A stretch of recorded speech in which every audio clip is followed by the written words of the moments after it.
Hello everyone and welcome to the 172nd edition of DF Direct Weekly, our weekly show discussing the latest gaming and technology news.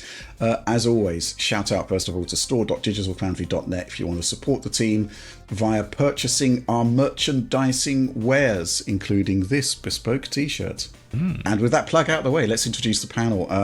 Hi, Alex Battaglia. Hey there, Rich. I'd say the sheet this week is filled to the brim with goodies, and I'm excited to talk about all of them. We're overflowing with news topics. John, hi. Hey, it's good to be here, guys. Beyond game news and tech news, though, I'm wondering if we could get into the tractor business as well. I want to discuss the hottest new wares from John Deere and the like. I don't know what you guys think. It's a bit random. Well, I mean, I don't know. I'm kind of tractor critical after I heard that they put like some sort of chips in John Deere tractors, so you couldn't repair them yourself or something like that. There was no right to repair. Dude, I am not okay with DRM on John Deere's. Yeah, we need the GOG of John Deere tractors. That's what we need. Okay. Yeah. Of course, you're a big proponent of tractor preservation. Absolutely. Yeah. I've got no idea what this is all about. Let's move on to our first news topic. Well, this is an interesting one.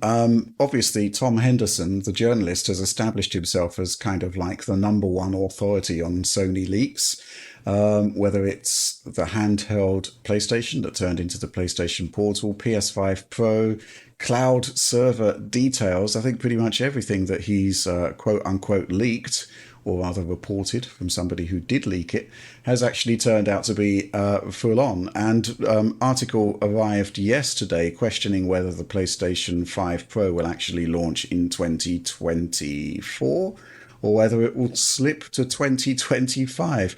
And there is something within this article I think we've got to point out. The second paragraph.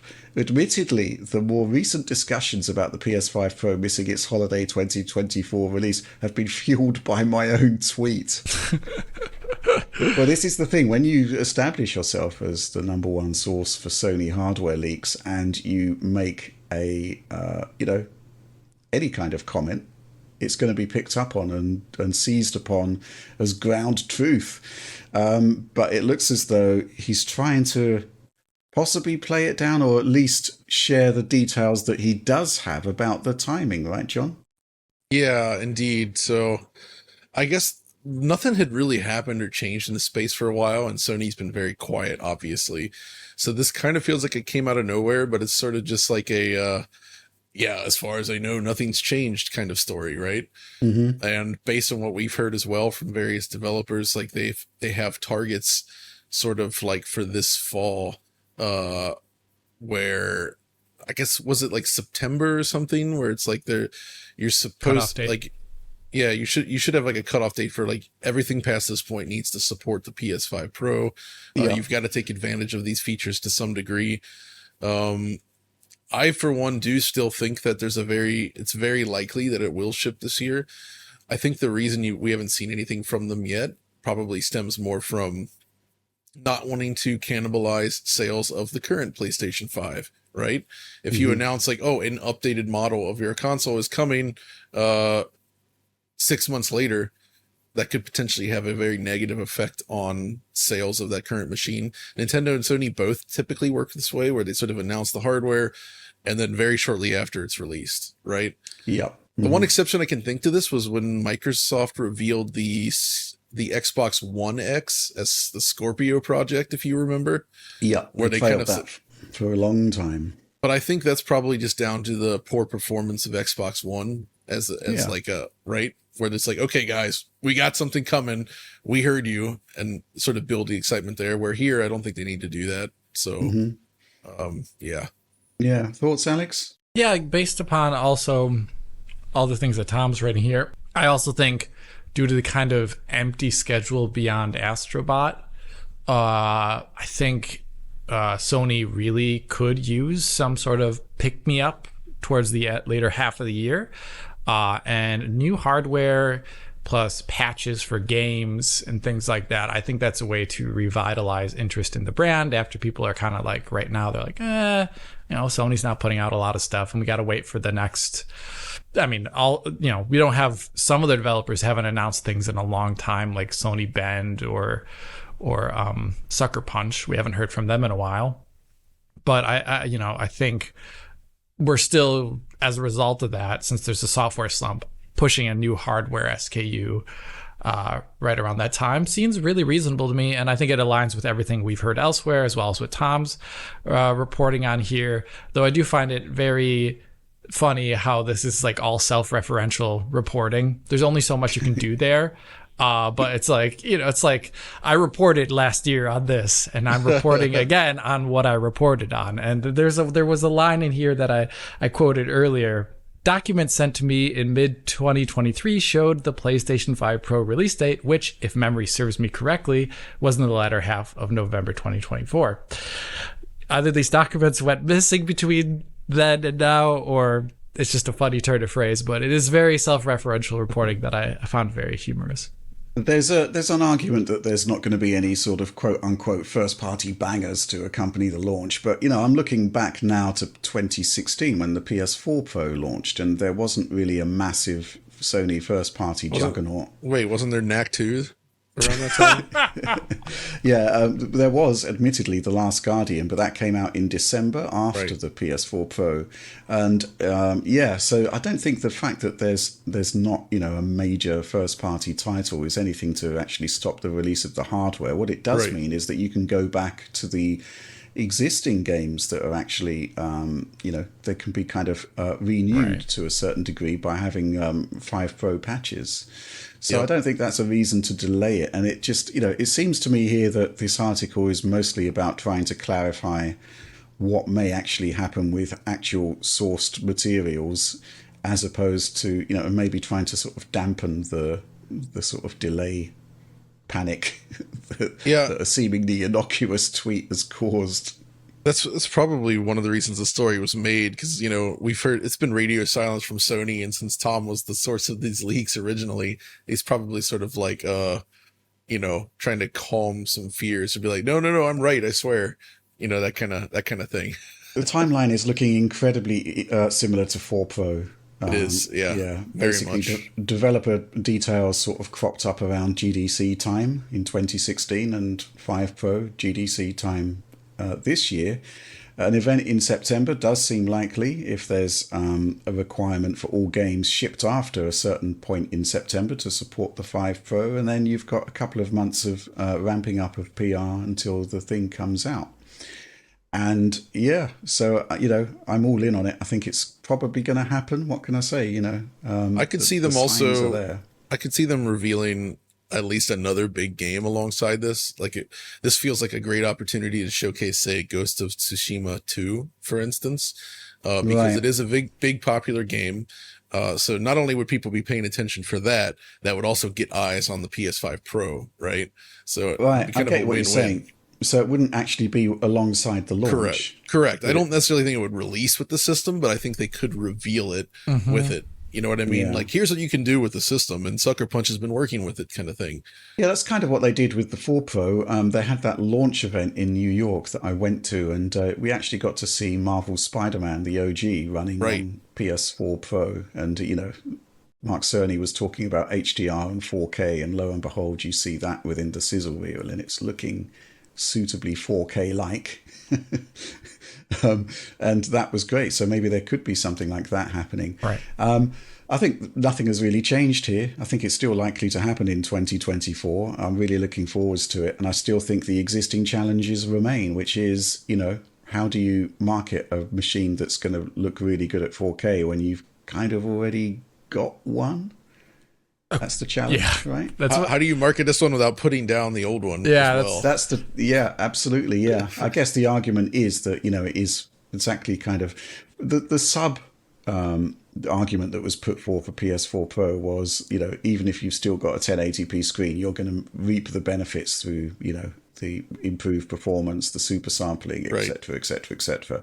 But I think they're going to need to hone in on that a bit more for this one, with the absence of any sort of major game-changing display technology. Yeah. If they do an 8K demo, Oh, I'm gonna yawn. It's a good move. I can see it. Like, the latest generation of Unreal Engine presents unique challenges for developers that requires major sacrifices on current generation consoles, such as the PlayStation 5, where often we see resolutions as low as 720p in use with AMD's FSR 2.0. Thanks to the PlayStation 5 Professional, now we have PSSR, and we're able to enjoy these games at much higher resolutions. The Chat GPT version of this. That's the feel. It does sound like that, even though it was not.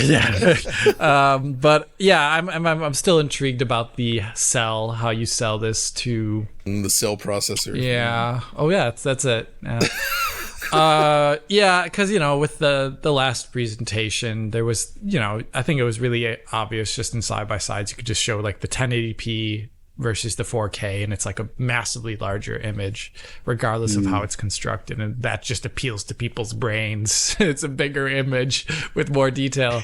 But here, like the initial sell of the PS5 is 4K or 8K, but it wasn't really. Yeah, and then it's also ray tracing and 60 FPS, but it's like that's what this box is supposed to do. So I'm still very curious about how they phrase this all. I think a couple demos would be very useful. I also think like last time, a couple third-party demos would also be very useful. So not just the Sony stuff. Like last time it was something of the Tomb Raider. What's that one? You're right. Yeah. I mean, everything's all about machine learning at the Rise. moment. I'd love to see some sort of demo of machine learning that isn't upscaling. I mean, they've got some really capable AI hardware in there. If they can do something different with it, I'd be quite interested to see that. And Sony do some great tech demos, right? There's a good history of them. Yeah. But yeah, okay. Not too much to say then. It's basically, all systems go from what we can tell, but an interesting story nonetheless. Let's crack on with the next one. Okay, so this kind of came out of nowhere, and what can I say? I think it's pretty terrific. No Man's Sky received a massive update this week. And it looks like the argument seems to be from Hello Games that it's like, okay, we've developed this fantastic new rendering technology for our brand new game that's coming up, but what we've actually done is to kind of inject it into our old game, and it's been transformed in the process. We're looking at a substantially, well, if we go back to the original No Man's Sky and then look at this, it is literally game changing. Alex, what caught your eye here? Well, a lot of things. I thought the water rendering was pretty cool. So I think a game like this lives and dies upon how interesting and visually interesting the procedural generation is. And I think that's the one area where like the original No Man's Sky, when it launched, wasn't so great visually as a result of that. They had 1 billion planets around 1 million suns or something like that. But it's like, did it actually look visually interesting while you were doing those things? And the answer was really hardcore no. And I think one thing is them improving on how they do this all the procedural generation, how they scatter objects and create rule sets for that. It's improved greatly. But I also think one thing to not forget is just the hardware difference, that they're showcasing the game's base ideas with a lot of iteration, of course, on hardware now that is a lot more powerful than the original PS4, which was, slow CPU, GPU for its time, great, but, memory constrained and things like that. And I think this shows just really just a generational leap in graphical technology that they're using for their new game, which is going to be targeting current gen only. And when they bring it back to their old game in a lot of ways, like the water tech specifically, I don't think that's something that a PS4 would really like and have great frame rates with on a planet. Especially, because these planets can look very different. So I think one thing that really stands out to me in this trailer is just how the generational hardware difference here is making such a big difference. Wait, I'm confused though, because they do list PS4 here. Oh, it's going to get the update, but for example, like when they did they say which visual effects are coming to PS4 or not? Like, I'm actually curious to see what that version ends up looking like. Well, exactly, yeah. And the Switch version, of course, what's happening there? Right. Because, it took them a long time to actually get the Switch version into a good state. And now suddenly they're upping the ante. I think we're going to need to do some coverage on this to see how it actually all plays out. And I have to admit, I did play the game for about an hour yesterday on Xbox Series X because I did put some time into it on Series X in the past. But it was in the past, a long time in the past, to the point where I couldn't really remember what I was doing. So I went back to the beginning of the game, which is essentially a tutorial in how all of the sort of core systems will work. And it's just really solid now. It's just really smooth, really impressive to look at, really slick. And, you've got all of the multiplayer options that we kind of wanted at launch. But, it is one of the biggest redemption stories of all time. And I think what's fantastic about this particular update is that they didn't really need to do it. No. All eyes are on the next game, right? But they've turned, what they've invested time-wise into this new game into an update for No Man's Sky. And it's just phenomenal. I just can't quite get my head around this. Is this unprecedented, John? Is this like the biggest redemption story of all time? I mean, the only thing I can think of comparable is some of the CD Projekt stuff, but I actually think this goes much, much further than that. And like they turned around a difficult situation where the original released in a state where people viewed everything that Sean said about it as basically being a lie. Right. And I'm not, I think it's more a case if he was excited about things that they were trying to do and maybe pulled a bit of a Peter Molyneux and tipped his hand a little too far before they could realistically do what he said. Right. And they were not able to do it. They've obviously taken that to heart and have spent a decade essentially refining and fixing the game to make it something much bigger and more interesting than what was initially promised, I would say. Yeah. The weird thing though about that is that when you go back to all those original promises, you really realize like there was just no way that they could have made that game in 2014. Right. Like the game that exists now is something that they could not have made realistically at that time. I say it's impossible for them. Especially when you look at how much time it's taken to get to this point. But either way, I'm also extremely happy to see that it's come along so far. I can't say that I love this type of game personally. I find these types of things a little bit aimless and boring, to be honest, but I see the appeal. But the visual update certainly makes it potentially more interesting. And it's been years since I've sampled this game, so maybe it is. Maybe there's more of a purpose to it now. I'll have to give it a look. Yeah, I'd like to play the multiplayer iteration to see how that all that might be fun, actually. Yeah. Maybe that's some video we can do there, because if you can actually be in the same instance, I mean, we never did like proper cross-platform comparisons of No Man's Sky, because obviously you start the game in any given corner of the galaxy, and the chances of you actually being able to get to the same planet in a cosmos of that scale is actually close to impossible. I'm just looking here whether it's crossplay or not, so we'll have to check that out, because if it is, that would make life a lot easier. Yeah.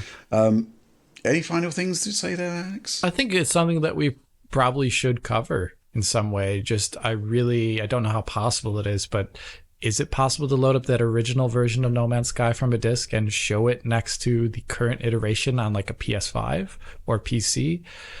I mean, you would have the issue of, once again, comparisons being so impossible, but you would at least get the sense, like just show a normal desertified planet versus a different desertified planet, and you'd get that idea, I think.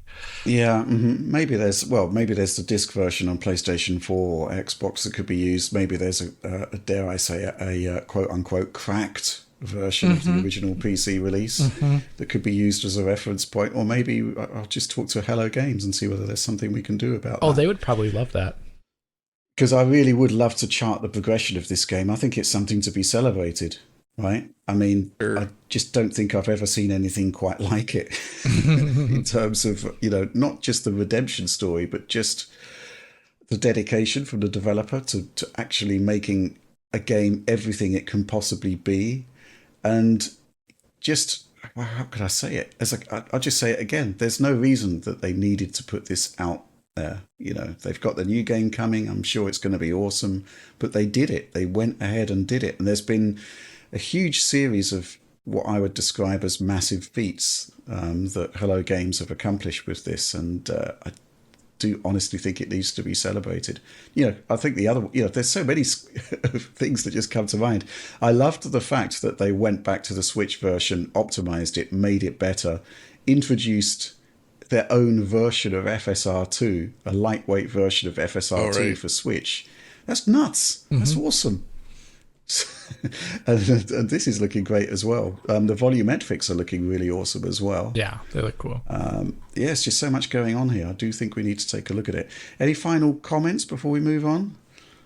I think we've said all we want to say about that, right? Yeah, I think so.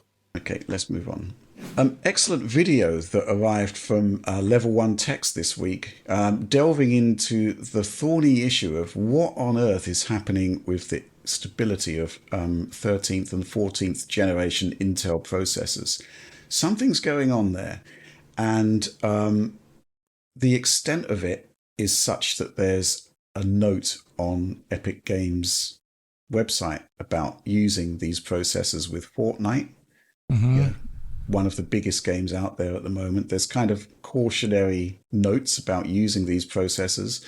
Level 1 Text basically went into the numbers. They approached developers to see, what are their bug reports saying about 13th and 14th generation core processors. They talked to people running multiplayer servers, using a variety of different hardware configurations, and 13th and 14th gen core processors are causing genuine issues that account for a staggering amount of instability and crashes, to the point where developers are losing money or projecting to lose money. Right. Alex. Awful. What is going on here? I mean, I do have personal experience with this. The very computer I'm using now is still using a Intel baseline BIOS update, which was kind of like a sticking patch that went out from various motherboard manufacturers to people with unstable 13th and 14th gen cores. I've got a 13900KF in my workstation PC, and I couldn't use Adobe Premiere on it. But with any degree of stability, all exports would fail. I put in the baseline BIOS and it just solved the issue, but it is obviously less performant than it was before. But I'm interested in your take on this. I'd say it's an excellent piece of journalism. It's a great piece of journalism, and I'm very happy someone went in and got the numbers. And specifically, I think the server providers, multiplayer service provider one, is the most interesting, because those systems are not going to be tuned for maximum peak power performance. It's like it is actually tuned to like lower memory speeds. It's about stability, and that if they're failing there too, I honestly think the fact that a number of people that post online, I've read anecdotal user reports, yes, excuse me for that, but people who download their new profile, the new base profile, but still have crashing issues. And I'm really starting to think this is actually a larger hardware issue, not just interfacing with motherboard. Like the interfacing motherboard pushing the chip too far, yes, this probably plays into it to a certain degree, but I think it's at this point in time pointing towards something even deeper and more sinister about the hardware in 13th and 14th gen. I sinister. Yeah, I mean, well, it's almost sinister in the aspect of, surely this large corporation would want to do something about this, and they would maybe know about it and they sell it. I don't know. There's been deathly silence, basically. Yeah. We had the Intel baseline profile roll out to motherboard manufacturers, and then a week or so after that, Intel said, "Whoa, hold on a minute, don't use that. It's not, we haven't really found a root cause yet." And so what is the root cause? I find it really hard to believe that it's taken like so many months now. Was it 6 months since these stability issues started to emerge? That nobody knows what's going on. And it's just creating this huge void of mystery and theory crafting about what it could possibly be, when Intel itself must surely have a much deeper knowledge of its own processors and have some idea of some sort of debugging process to figure out what it is that's actually causing it. They probably 100% do. And I think I don't mean, okay, just this is my own personal thought here. There's no basis in reality for this, but I mean, if you don't want to be made liable for something, it's probably not a good idea to report on yourself to like incriminate yourself usually, about something.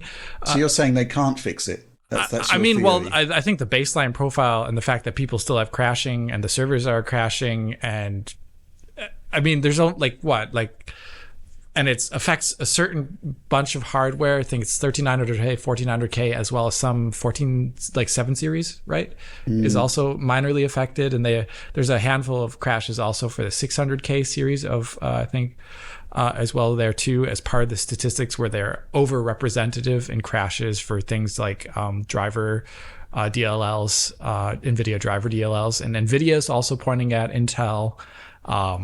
Rad Game Tools is pointing at Intel. Epic is pointing at Intel. Warframe devs specifically point out that Intel is overrepresentative in their crashing statistics. And I think it's just like a huge productivity drain. And it's huge. If I were a user and I just had constant crashing due to something that I had no idea what it was, I would immediately want to return this thing to manufacturer if it was within warranty. I don't know how much that applies, but if it is literally something that is in the hardware at this point, it means like, I think kind of like the GTX 970 situation. Like it means either people need compensation or return to manufacturer, because it's been going on for so long now. And the fact that you've been affected, Rich, I think says a lot too. Like it's like everything. Well, yeah, I mean, it did degrade. It was fine for like 6 months, right? Yeah, and then suddenly the instabilities started, and it did reach the point where to get a stable system before the baseline BIOS came out, I had to cap the overall wattage at 150 watts to get an export working from Adobe Premiere. And it does seem to be the case that that's pretty much what the BIOS fix does. So it's basically a kind of, how can I describe it? A massive sticking plaster over what might be quite a small wound. You just don't know. It's just the impact of it is pretty devastating. Right. And certainly, the reason I actually went for the 13900K over the 7950X from AMD is that, the benchmarks were saying the Intel chip is actually faster for Premiere and productivity tasks like that. So that's why I went for it. In retrospect, maybe I should have just got the 7950X. I had the 5950X before that, and it was a champion. You still use that? And I still use it, and I'm way happier with its stability than I would be if I was in your situation. But, AMD had its own issues to begin with. There was the sort of burning motherboard situation, which seemed to be a motherboard issue and some sort of miscommunication between AMD and the likes of ASUS about, the power limits that should be going through the board. Right. But, that was, to the best of my knowledge, resolved. Mm-hmm. This is kind of just sort of hanging in the air, and it's not great. Obviously, Arrow Lake is coming soon, the new Intel architecture. But, there's a hell of a lot of 13th and 14th generation chips out there, and there needs to be some sort of way to address it. Otherwise, it's going to end up in a class action lawsuit. Yeah, there's the specter, the shadow of this issue over the next generation, because if this issue affected, I mean, they're very similar processors in the end, 13 series and 14 series, but the evolution of that is also in the next, in the next release too. They are building upon themselves. And if it is a hardware issue on some level, I could expect it to also show up in the next release of processors from Intel. Possibly, you just don't know. I mean, it is on the one hand, it is a completely new architecture. On the other hand, these things take years to develop, right? Final silicon or close to final silicon would have been available a long, long time ago. So, does it have similar characteristics that would result in similar instabilities? We just don't know, do we? But I would imagine that Intel would before launch. So maybe there will be some sort of mitigation in place if it is there, or maybe it's not there at all. We just don't know at the moment. But John, I'm curious what you think about this. You've got the 12900K, which seems to be completely immune to this phenomenon. Yeah, I am extremely relieved by that because, this system has been extremely stable for me versus the last one I had, which one was that? What was the 78? You had the you had the Skylake X. Yeah. Was it like 18? I gave you that 18 core processor. It was the 18 Cascade core. Lake. Yes, that one. Oh my God. That CPU was okay, but it ran super hot. Yeah. And the motherboard I had at the time was pretty unstable. So I used to get a lot of blue screens and all kind of, I was very irritated by that, which sounds similar to what you're experiencing now. But this 12900K with this MSI board has been very rock solid for me, thankfully. Like basically no crashing issues at all. And it sounds like I basically dodged a bullet by getting this before the 13 and 14, because traditionally I do tend to go Intel, and I probably would have stumbled into a 13 or 14th gen CPU just doing what I do, because Intel's stability, in my experience, has generally been quite good. And I've kind of stuck with them over the years for that. But this is pretty serious what you guys are saying about this problem. Yeah. And it really makes me question like what they can do about this, because it does seem like a potential a hardware flaw that could possibly not be fixed, right? And so if you're rocking one of these CPUs, you basically have to downclock your performance, so to speak. You know, you're reducing your performance when you shouldn't have to do that of these CPUs in order to get a stable system. And that, I think, is unacceptable at these prices. It's just not okay. Well, you know, it's the reports that Alex highlighted about the fact that systems running on baseline configurations are also having issues. That's actually quite terrifying. Well, that's even worse then, because then it's like, what can you do here? To me, this almost sounds like kind of an equivalent to the red ring of death for Xbox, where it's like there's potentially like a serious problem here with these CPUs that Intel would need to fix, and fixing it would mean replacements. Right. But which is the cost of that would be staggering. It would be, I mean, I don't know how they could weather that. I mean, they're not a poor company by any stretch, Intel, but that would be so much money. But I feel like to some degree, if it's really turning out to be as bad as it seems, like they almost, I would want them to try to make good on it if they could, or do something, unless they can figure out some other solution. But this seems pretty bad from the outside. And I'm really curious to see what effect this has on 15th gen processors, because like you say, there's such a long lead up time to these.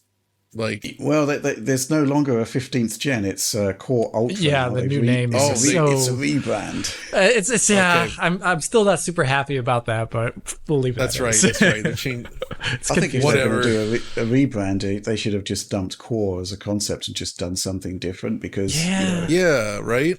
It's just kind of like Core Ultra with some sort of totally nondescript numbering system. I mean, like it's weird. They went from Pentium to Core, and then for some reason they're sticking with Core, even though they should have brought Pentium back. I mean, Pentium was, I thought genius. I love that. That's a great one. It's a great name. It's a great name. Man, sorry, but yeah. I mean, for now, I'm sticking with this 12900K. I don't really have any real reason to update it yet, but when the time comes to update it for better CPU performance, I mean, we'll see where they're at with this new Core Ultra stuff, whether it's worth going to, or if I have not had an AMD CPU as my primary machine for K6. 25 years. Right. I think you really should be seriously considering it, John. I because, would. I know this is the first time I'm actually considering it. Your number one criticism, and I think it applies to this processor as well, is that that you've got the 12900K, is that it gets extremely hot and uses a lot of power, and the efficiency of AMD is just on another level and has been for quite some time. I know, exactly. I mean, it really seems like the current generation of AMD stuff is awesome. Yeah, I mean, you get that, you get the PCIe lanes, which is something that I always talk about, because, I mean, for John, for you too, you have a lot of stuff in your PC. I have a lot of cards in there, yeah. The only other thing that I have ever had issues with AMD is I still have not the best stability with my memory on the 7800X3D setup, but that might be a motherboard thing. But the original thing that I had with the AM4 board was there was a persistent across a lot of AM4 boards was USB issues, dropping out of USB Oh no. And that was the thing, but it's gone. It was updated. Oh, thank God. It was updated and it's completely gone. I've got so many USB devices. Yeah, in the future, I would totally recommend you to go over to AMD, at least, especially for workstation stuff. It's like way better. Yeah, absolutely. Well, we'll see. I'll probably upgrade in the next year or so, maybe. Something like that. We'll see. I think we need a move from Intel here because, while this is unresolved, and it's actually quite interesting that this report came now because, the issue had kind of faded from the limelight and it hadn't gone away. It was still there. It's just it wasn't getting the attention it deserved. And now it is. I think the pressure is mounting on Intel.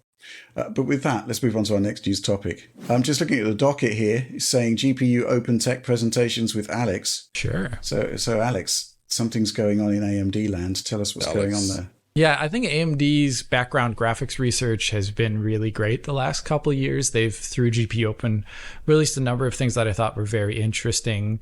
There was the kind of, I forget they call it, it's like their open RTGI solution, which has similarities to Lumen, but it's also different. It uses hardware ray tracing though, unlike base Lumen.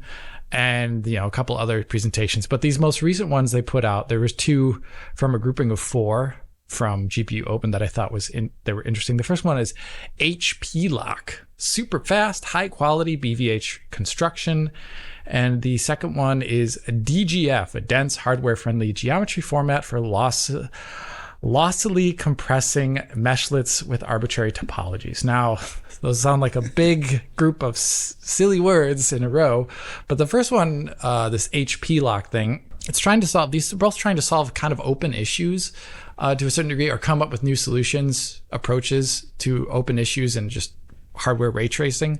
And the first one about HP Lock, high quality BVH construction, is that right now, AMD, the consoles, Nvidia, Intel, the BVH structure, which is this kind of grouping of boxes that is read by your GPU that's filled with geometry. Each of these boxes are filled with geometry. Well, it's generated usually on the GPU in real time with the game. Consoles can also load an offline version of it, but that's not relevant for this. And the whole thing is, when you construct this BVH, you can do it really quickly and loosely, I would describe it. And the quality of that BVH could be low, but it was constructed in a fast manner. So that means you saved a lot of time and processing power making that.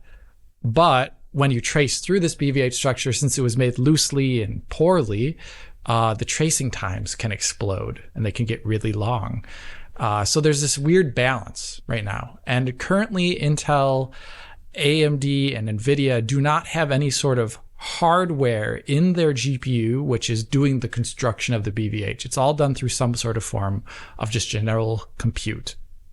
And the idea here from AMD is to make a new way of generating BVHs on the GPU that is slightly slower in some circumstances, but increases the efficiency of trace time.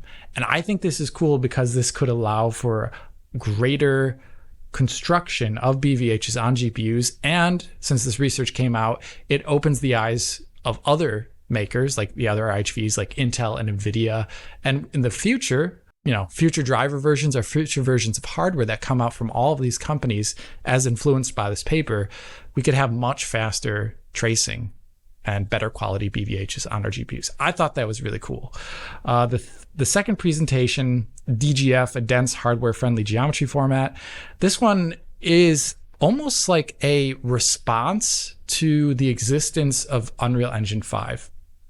And Unreal Engine 5 in general, it poses challenges to hardware ray tracing because the whole idea in the past, right, around the time when DirectX ray tracing was codified, was that you would have distinct levels of detail in a video game. You get close to an object, it's the highest quality geometric mesh, and then as you move away, lower quality ones are used depending upon the distance. And these kind of static representations of geometry being loaded into memory and being always accessible was a thing that DXR relies upon, like a preconceived notion, to actually do fast ray tracing. And this doesn't exist at all in nanite, really. The geometry is generated a completely different way through compute, foregoing the hardware rasterization stage primarily. And the geometric density is changing in every single frame, potentially, as the camera moves. So what do you do about that? The way Nanite and Unreal Engine 5 currently solve that is either software tracing, which is low quality, or higher quality hardware ray tracing, but it still doesn't use the exact same quality level of geometry as what you can see with your eyes in the game. The ray tracing is being traced, it's tracing against much lower quality geometry there. And this causes issues because things like shadows and lighting will not necessarily align with that high quality nanite geometry. And, well, there's another separate thing here, but the performance is not always going to be good, depending upon how many instances are used. And here, this DGF thing, it's a way to represent the geometry in hardware, a compression format, which allows it to be more easily used with a system like Nanite. So it can actually deal with continuous level of detail, which Nanite has. Their proposal is kind of a competing proposal to NVIDIA's DMM, displacement micro meshes. I think that's what it's called. And these two technologies, one offered by NVIDIA and one offered by AMD, they're actually compared in the paper, and there's some advantages for each of them, which are very technical. But the whole point is that I'm very happy to see AMD looking for solutions to solve the current issue, which is how do we ray trace against really high quality geometry? And their proposal, I think it seems doable if it were added as in hardware support from the AMD side of things. In fact, I would almost expect it at this point, the fact that they brought out this research and showing it to the world instead of just keeping it to themselves. But I'm very curious to what this means then for DirectX in the future, as well as what NVIDIA has with DMM. There was a chain of tweets after this paper came out from Brian Karras from Unreal Engine Epic, who is kind of like the largest personality behind Nanite. And he was saying that he's very happy to see this research come out, but it still doesn't solve all issues. And also he's a little bit curious about what this means for the future, because you really don't want to have competing separate proprietary standards for how geometry is compressed on a GPU, like one from NVIDIA, one from AMD, because that would mean doubling the size of the installs of a game. It leads to like combinatorial explosions of like memory and things like that. You know, there's just like a lot of reasons why you wouldn't want to have that. And I think this is once again a great instance where Microsoft should probably step forward in the next year and a half or two and really start codifying the next version of DirectX ray tracing, which we have yet to see. So right now, I thought these papers were really exciting because they show the potential future of where DirectX ray tracing is going to go and AMD's proposals for them. And I'm very happy to see AMD taking ray tracing seriously. It's taken a while, but this stuff is gold, I think. My question to you, Alex, is, I mean, the nature of GPUOpen is that it's open, right? So is this something that should work on all GPU architectures? Or is it a reaction to an upcoming architecture that AMD is doing, laying the groundwork, so to speak? Well, I think it's both, because the things that they put forward here didn't have any hardware requirement. They were all done via compute for the most part.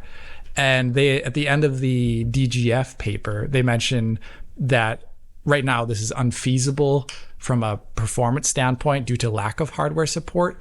Right, okay. Which is, you know, I think that's reasonable. A lot of things are shown first in software. And they say then this is like, but if it had hardware support, it would be faster and it would make it much more worthwhile. It doesn't solve all the issues, but I think this is them putting it out in the open so developers get used to it. And then we'll see. I also think, you know, direct storage may follow a similar path where it, you know, GDeflate standard comes out. It exists with GPU decompression, but I think there's going to be hardware support for hardware decompression at some point in the future on NVIDIA, AMD, and Intel GPUs. Right. Okay. Yeah. That's interesting. Yeah. I mean, we know the Switch has got a hardware decompression. Right. The Switch 2. So I'm curious if that's kind of an offshoot of that or something custom. You just don't really know, do you? We don't know. I don't know. At this time. But it makes sense, right? Because there's something, you know, direct storage doesn't seem to have quite hit the target, so to speak, right now. No, I don't think it has either. Other than the CPU decompression, I think GPU decompression is kind of disappointing, actually. Okay. It's interesting that, when Epic produces a new technology, there's a flashy tech demo to accompany it. But here, they can't really do that, can they? It's much more sort of theoretical. Yeah. There was, there were some visualizations and things like that, but they are not anywhere near like Valley of the Ancients or something like that, like where you go, wow, this is so technical. But I'm super happy to see AMD taking ray tracing like so seriously as they are right now. There's clearly a lot of research going into it, and it kind of has to happen, really. The direction of travel now is kind of undeniable. Yeah. Yeah, it is. It just takes me back. Sorry, I'm going to do it again. Like, when Turing came out, the pushback against ray tracing was just kind of astonishing. And, we're at the point now where it is basically an established standard, and developers always wanted to embrace new shiny things. And here we are. It's just kind of happened, right? Yeah, no one, I think, especially with the next generation of GPUs, it's going to be really kind of an afterthought, I think, in terms of like what the consumer needs to worry about. I think they're going to both be very good at ray tracing, all of them. And it's going to start just becoming something that people just assume it's there, and it's included in performance reviews, not as like a special section. And I think we're slowly approaching that, and it's going to be there. Yeah. I mean, obviously, we're thinking about our next-gen GPU reviews on a whole number of levels at the moment. And, I think the differentiation between RT on and off is, I think we should be making the differentiation into something a bit more plausible, such as ultra versus optimized. I think that's probably better. I agree with that. I think, basically having RT on and off is just not a great place to be, because it's kind of like, how can I say it? We've got DirectX 12 now, DirectX 12 Ultimate. RT is a standard now. Developers are actually targeting the features now, and to just ignore them is just folly, in my opinion. Even to the point where, Valve are adding RT support to Steam Deck. Right. It's there. It's happening. It's done. It's a done deal. Live with it. Any thoughts, John? No, I actually wasn't paying attention to that because I'm seeing all this news popping off about worldwide crashes, like Windows going down everywhere thanks to CrowdStrike. I'm trying to understand what the heck's happening, because apparently like airports around the world are all shutting down, businesses can't run, everybody's just blue screening. It's like blue screens everywhere. Yeah, I read there was an update pushed to CrowdStrike, as it's called, which is causing worldwide blue screens. So they seem to have screwed something up real bad, and it's causing major issues. This just did. So sorry, I was like completely just like freaking out about that, because it's like there's some flights happening soon where I'm like, wait, what's gonna happen here? So I was just expecting there to be some sort of association with 13th and 14th gen core processors. Not there too. Snap. I mean, as far as I know, right, though, John, you got a 12900K. You'll be fine. Don't worry. Okay, that's good. Yeah, but Rich, with your stability with 13900K, sorry, just really tangential. Was it blue screens or was it just application instability? Both. Okay. Blue screens, and it was often the Nvidia driver popping up within Premiere, amazingly. And then there would just be application terminations. It would just that's stop. awful stuff. Yeah, which is, especially when you're getting to the end of an export, like, a 30-minute 4K project in Premiere, it just disappears. Awful stuff. It's like mind games. It's like, did I begin that export? Surely I began that export half an hour ago. Yeah, you just look and you don't see any progress and on it. Then you come back to the screen. It's like the desktop, or worse still, your computer has restarted and you've got like the Windows, the Windows splash screen. Yeah.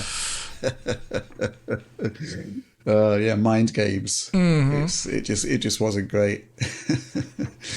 Okay, that's enough of that. We've moved off onto a tangent. Let's move on. Okay, not so much a news story here, but an announcement of some content that we're really excited about and wanted to share some early results. And what can I say? I had this idea, I gave it to John. He's taken the ball and run with it in ways that I didn't believe possible. But John, why don't you tell us about this project? Share some early thoughts about it and why you're excited about it. Yeah, so it's we're doing a PS1 versus Saturn video because frankly, I think this is, for me, this is one of the most exciting periods of multi-platform development, given that, you know, you look at modern stuff today, they fundamentally run kind of the same architecture. It's very, very similar. It's just about scaling things up and down a little bit. But back during this era, Saturn versus PlayStation, the two machines are extremely different in terms of how they tackle the then new concept of 3D graphics, but also 2D stuff as well. And when you look at it, though, there was a lot of games that came out on both machines. And we kind of thought, there has been discussions of this stuff. It's been shown. I always find it interesting. But what if we did some frame rate analysis stuff on this as well? It's kind of like, what if there was DF style analysis back in the 90s? And I think Rich can especially appreciate this because they were in your magazine days. You guys put a lot of effort into getting the best quality imagery possible on the page. But the technology to do what DF does now simply did not exist. It was effectively impossible at the time. Computers could not have done it, right? Yeah, I mean, basically we didn't have the ability to capture the complete video output of a console in anything like the best possible format. And there's been a number of hardware advances made specifically with retro video processors, right, that just take an already pristine sort of RGB SCART image from the Saturn and just kind of clean it up in a way to the point where something that wasn't possible in the day, which was, you know, essentially measuring the performance of a console producing an analog output, well, with a bit of tinkering, it is possible today. What example would you like to show? A bit of a taster of what we've got coming up. Sure, there's a couple ones to look at. First of all, this actually goes back and forth a lot in terms of who comes out on top, right? So there's some games where it runs a lot better on PlayStation, looks better, and then others where the Saturn has the advantage. And one of the interesting examples I thought was a very early one. It was when they attempted to bring the Psygnosis games to the Saturn. So like Wipeout, Destruction Derby, and the like. Yeah. Those were very early games, but they were very key to PlayStation's, I guess, success in the West around launch time. They were very big games, especially Wipeout. Yeah. And they both deliver a really mostly very stable 30 frames per second experience, which is awesome. You know, for that time, like that sort of fluidity in a 3D game, that was relatively uncommon at just in general, even certainly on PCs as well. But then they had there were versions published for Sega Saturn as well. Like I think Tantalus did the Saturn port of Wipeout. Yes. And all of these Psygnosis ports that came to Saturn were so bad in many ways that I would argue that they probably did more harm than good, as in they really make the Saturn look bad. It basically centers entirely on the weaknesses of the platform. You've got less stable 3D with like more geometry breakup. You've got extreme performance woes. Like Wipeout is basically 20 frames per second on Saturn versus 30 on PlayStation, which is kind of a big deal. And then things like transparencies, they made no effort to try to overcome that. They just drew the same things as PlayStation, but with dithering. That's sort of, you know, stippled alpha effect. So all the transparencies look awful. Like when you get the shield, your whole ship is just encased in like stippled pixels, which is pretty bad. So it ends up being a terrible example. But then one of the most interesting ones, and I really want to talk about this, the inverse is a Grandia for Sega Saturn versus PlayStation. So this is one of my favorite RPGs of all time. It's so good. But the Saturn version is the first version. That's what Game Arts made first. And that's clearly where it was meant to be played. The PlayStation version takes a gigantic hit in many ways. And some of it comes down to the way the Saturn worked. For instance, the ground in all of the towns and maps and stuff, anything that's flat is done using essentially a tile map on the VDP2. And due to the nature of that, they're able to do a large, varied looking scene. It's like imagine like a side-scrolling pixel art game using a background, but it's just like a tilted, rotated 3D plane, and they build the polygons on top of that plane. But they were able to do all the roads, all like the grass, and all these details about the town, basically as a flat plane. It has no texture warping, it has a ton of variety, and it perfectly fits where the buildings are. And they're able to draw in shadows in the buildings, sort of faking it using this tile map. PlayStation can't do that. So instead, they just have this big polygon plane underneath the ground that is just like repeating textures that don't make sense. So like the town layout is completely borked. Areas that actually usually had roads and grass and everything perfectly plotted out. It's just like random bits of metal and dirt that don't make sense. And when you zoom out with the map, you can really see like, oh, this looks terrible. Like it's a huge downgrade. And also in battle, you get like, on Saturn, they used fairly high-res image. Like, basically, it's a 2D background that scales in and out like an old SNK fighting game, and then you've got the sprite characters on top. And on Saturn, I think they used, like, I don't know the exact res, but it's like 640 by 480-ish res in terms of the actual way the background art is stored. But when it zooms in, it basically, the max zoom is only about 320 by 240 or whereabouts, basically similar to the game's main resolution, right? So it matches pixel wise. On PlayStation, they're reduced by it's 1/4 res of that. So the whole map scene is only like 320 by 240, but it zooms in, so you're getting like 1/4 of 320 by 240. Oh boy. So the backgrounds just turn into like a garbled pixelated mess. It's really ugly. Yeah. So there's a common theme here, though, isn't there? It's later ports to different platforms from games that were originally designed based around the strengths of one platform. Yep, exactly. So we're going to have to do some sort of more contemporary head-to-heads as well. I'm sure there's a couple in there. Mm-hmm. But yeah, I mean, there's a lot of challenges to this. I mean, just the concept of doing frame rate analysis on 5th-gen consoles when they don't have digital outputs. Now, for the PlayStation, of course, there's an HDMI mod. Which I'm using, yeah. Yeah, but there's nothing of... Yeah, the Saturn's not really possible due to the way the VDPs work and everything. I think Dan and them that did the PS1 mod and various other mods, I think they've investigated it. And at least when I last asked them about it years ago, they didn't seem to think it would be possible to actually do this for Saturn. So we are limited to RGB analog video. But the RetroTink 4K does such a good job at producing a clean image with just like the way it's sort of the noise reduction works on that thing. The end result is an image that nearly looks like a digital image. Like no visible analog noise can be seen when you're using a good analog cable, to the point where our tools, even though you have to put up the threshold pretty high, they actually do generally work very well, and you're getting accurate results, which surprised me, I would say, because in the past, I used to have to do that stuff kind of by hand.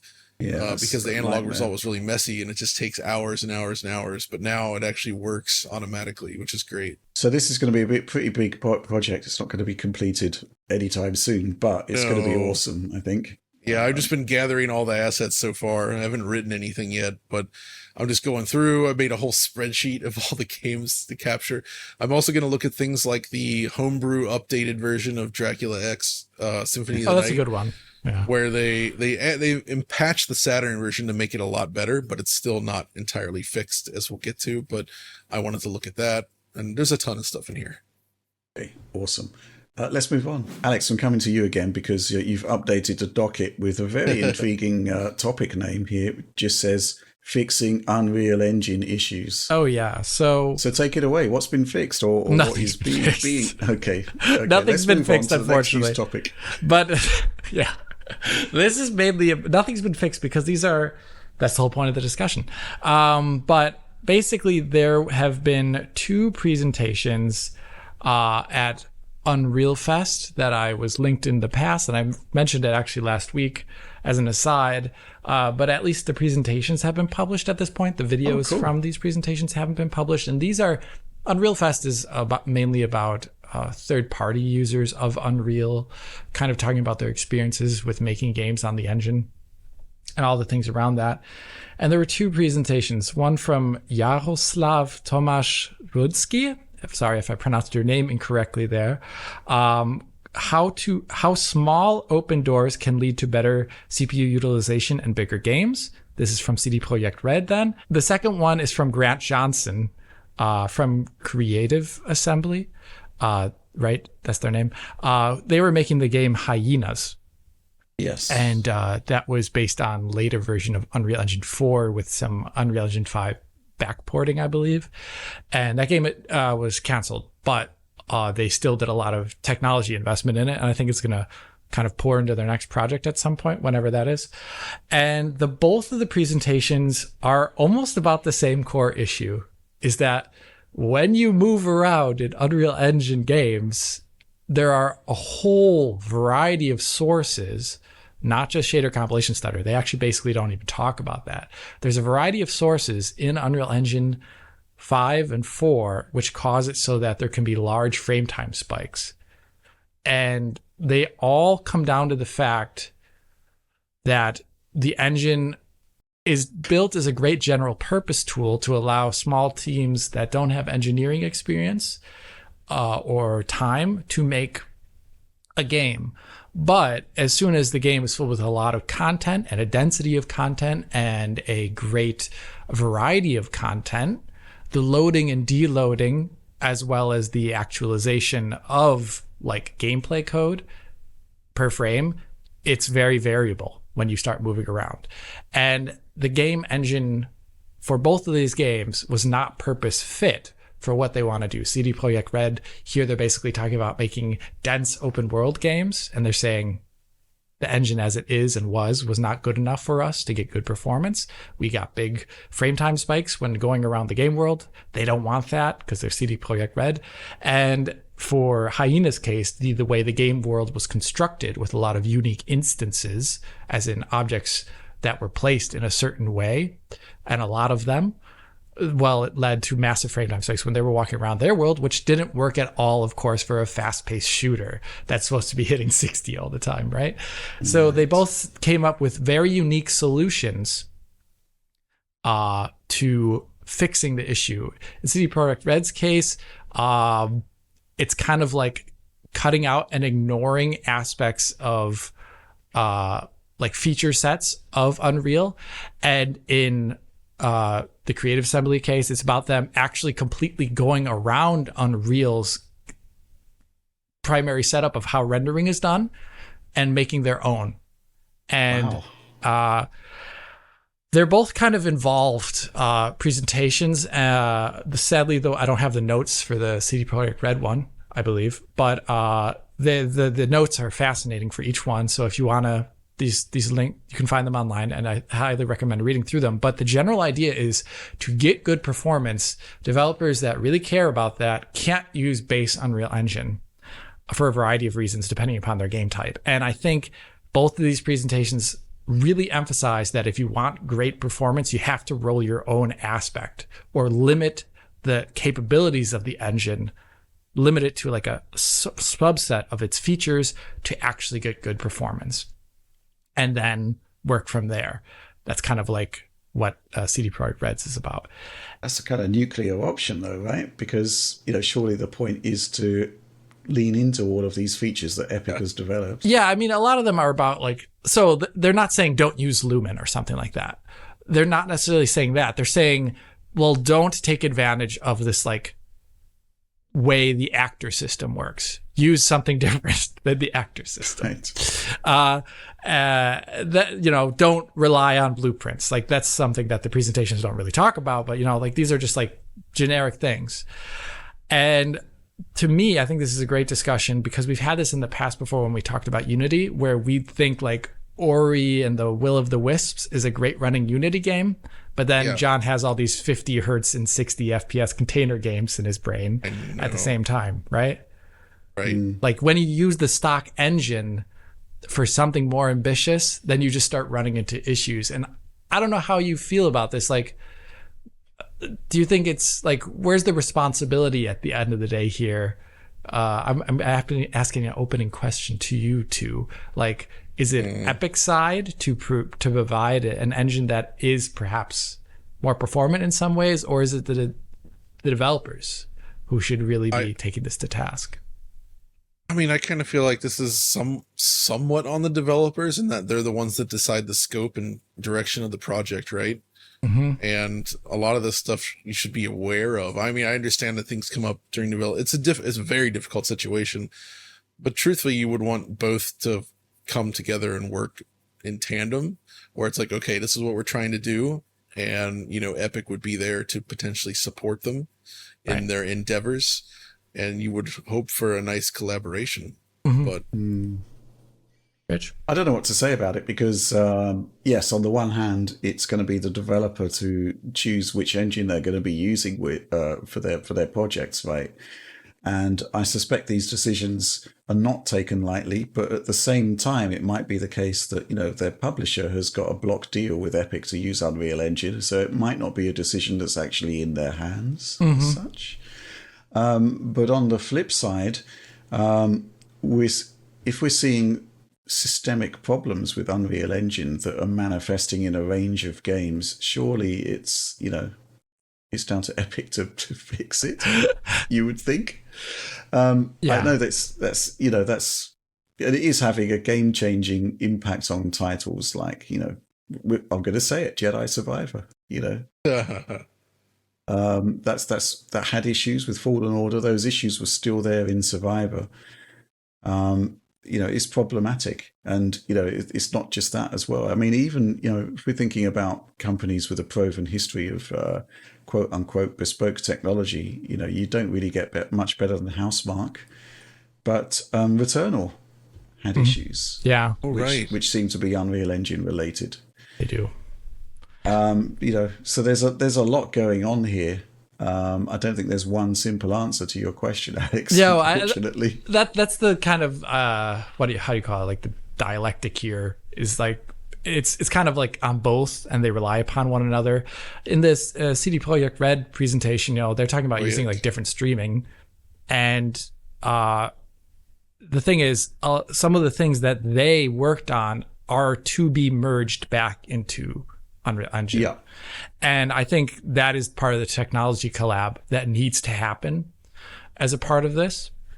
And I really hope that's what we see more in the future from larger firms that are working with Unreal. Like, we were pretty unhappy with them switching engines, and we were also pretty unhappy with a lot of other, like Crystal Dynamics and I guess Eidos and everyone that switches, because we love that stuff. But I really want to see all those resources at least allowing for better features and better performance in the base version of the engine. Even though, absolutely, like the Hyenas presentation, though, that is all so very specific. Like, they wouldn't ever, like, what they did doesn't really work for other projects. But, I still think it's good knowledge to get out there for a possible solution for if you're having performance issues in Unreal, what you can do. They went pretty nuclear, though. The Hyenas presentation is crazy. Yeah. We have seen improvements in our Unreal Engine, and hopefully this will generate more improvements. And obviously, there's a lot of great stuff happening with Unreal Engine that is folding back into the main core code base, I guess. I mean, we're still not fully aware of the coalition's inputs into Unreal Engine. But we've had a taste of E-Day, and we know that it's going to be great. Mm-hmm. Yeah. So I think it's going to be the case that it will get there, that these issues will be addressed, because they are prevalent, and it's it is to the point where somebody pointed it out this week. It was actually a criticism of Digital Foundry. It's like, if you point out these issues in a specific technology like Unity or Unreal Engine, then people are worried about games that are coming out that that are based on Unreal Engine or whatever. Mm-hmm. It sets an expectation level. To answer that particular criticism, I would just say that nothing is beyond criticism, and if the aim of the criticism is to improve quality across the board, I don't think that's a bad thing.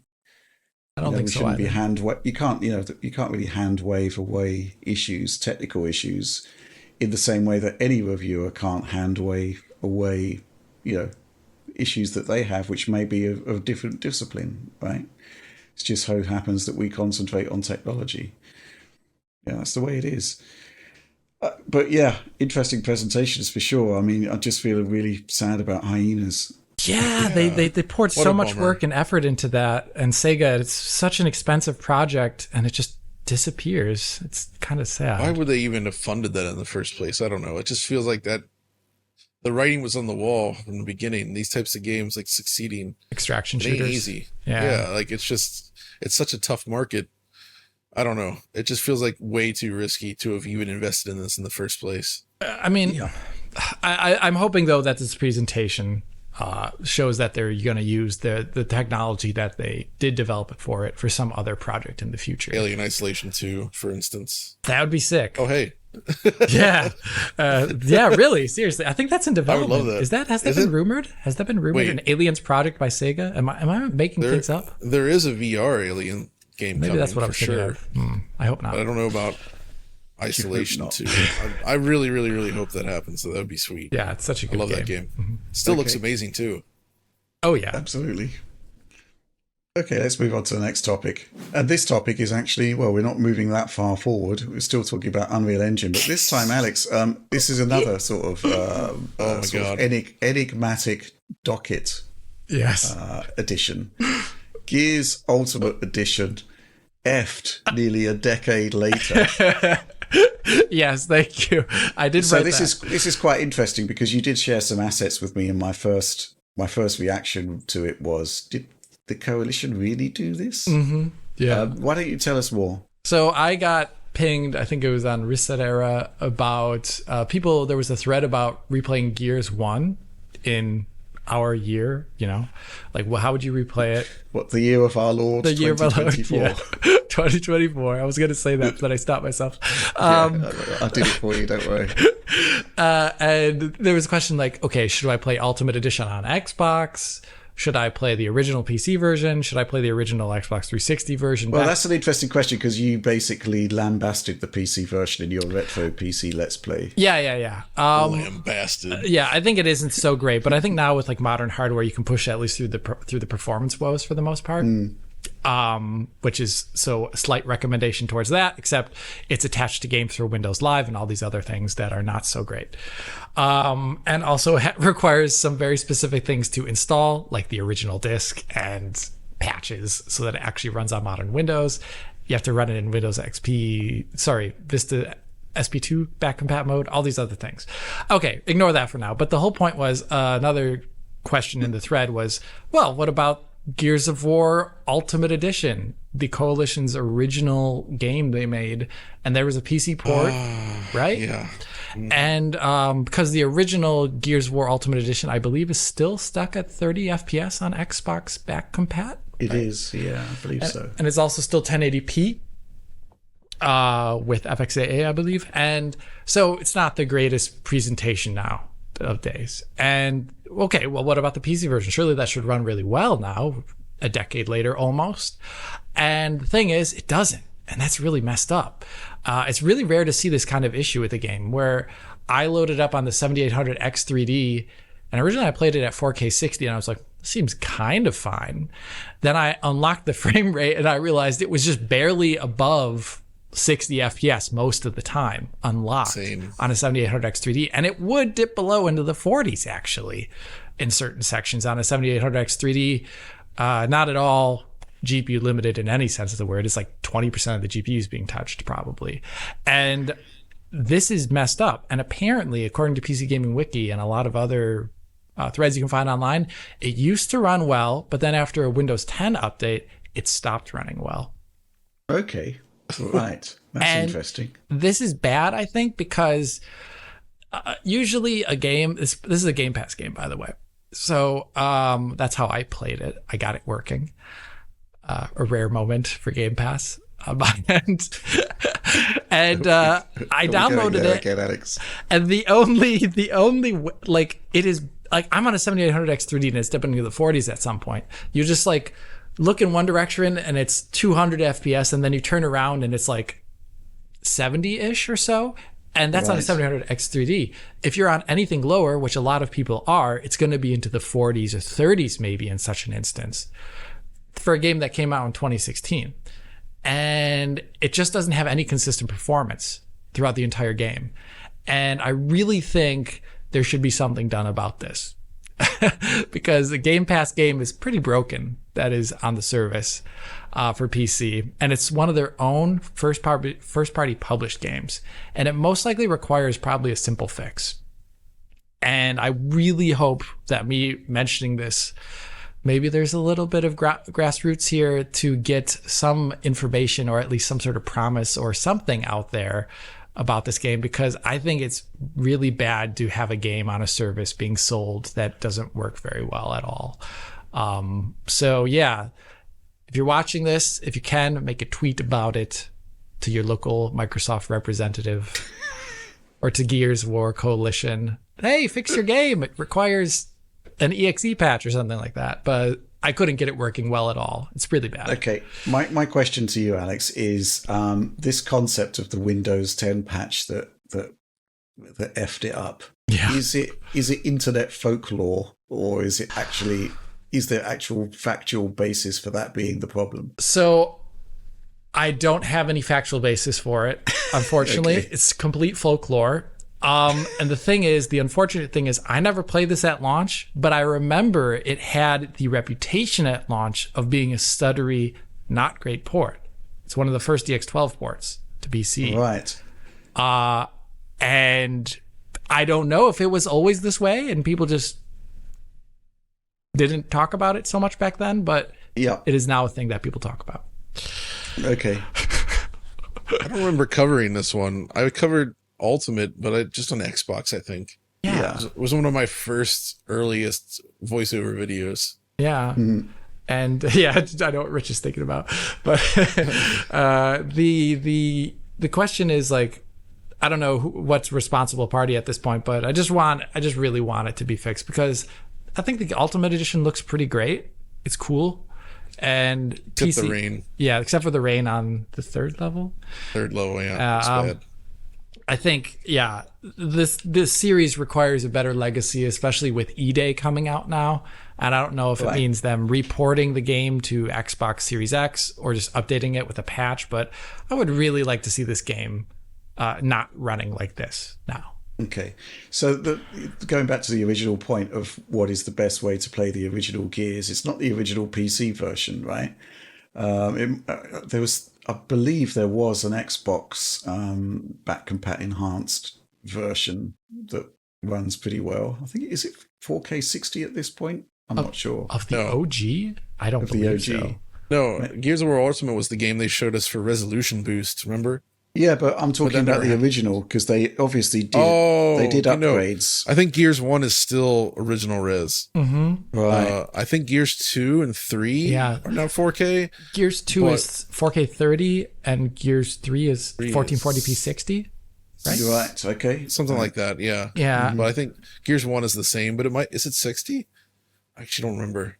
I don't recall it being 60, honestly. I don't know if it was updated at all. I'll have to check. But either way, I mean, technically right now, I'd say maybe play the original via backcompat.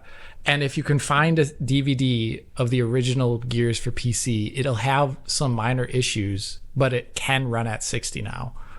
So that's another thing. The one issue, though, is that the HUD scales with resolution, and it wasn't made at all for 4K. So it's pretty annoying. Like, the HUD is really small. It's like really, really small. Yeah. Okay. Well, there is FPS boost for the original Gears of War on series. It's running at 60. I'm looking at the video now. That's good then. In that case, that also would be... I mean, the art was designed around the resolution, so it wouldn't look too bad. Okay. All right. Good stuff. Let's move on to our final news story. Again, it's an enigmatic entry on the docket here, and I'm just going to read it out. Death Game Hotel playing with Swery and the development team in VR. Did I pronounce that right? Swery? Yeah, I think so. Okay. That's his nickname. That's you, right, John? That you put that on the list. Yeah, because so this is from White Owls. The guy's this is the Deadly Premonition guy, if you remember. We've tested that. And he has his own studio, and they put out a VR game last week, I guess it was. Yeah. And it was for the Quest 2 and 3. And I ended up having an absolute blast playing it. The developers actually were there, and I had an opportunity to basically play. I just hopped in there, and they were all just hanging out in the lobby. And I was like, well, let's give this a shot. And it was a good chance to practice language skills as well. And we ended up playing for over an hour, I'd say. And basically the game itself, the concept is so interesting. I felt I needed to talk about it just because it's essentially a series of, it's table games, but very demented table games, if such a thing. Where basically, like, so everybody has these chalices full of blood in front of them, and in the center of the table there's more blood.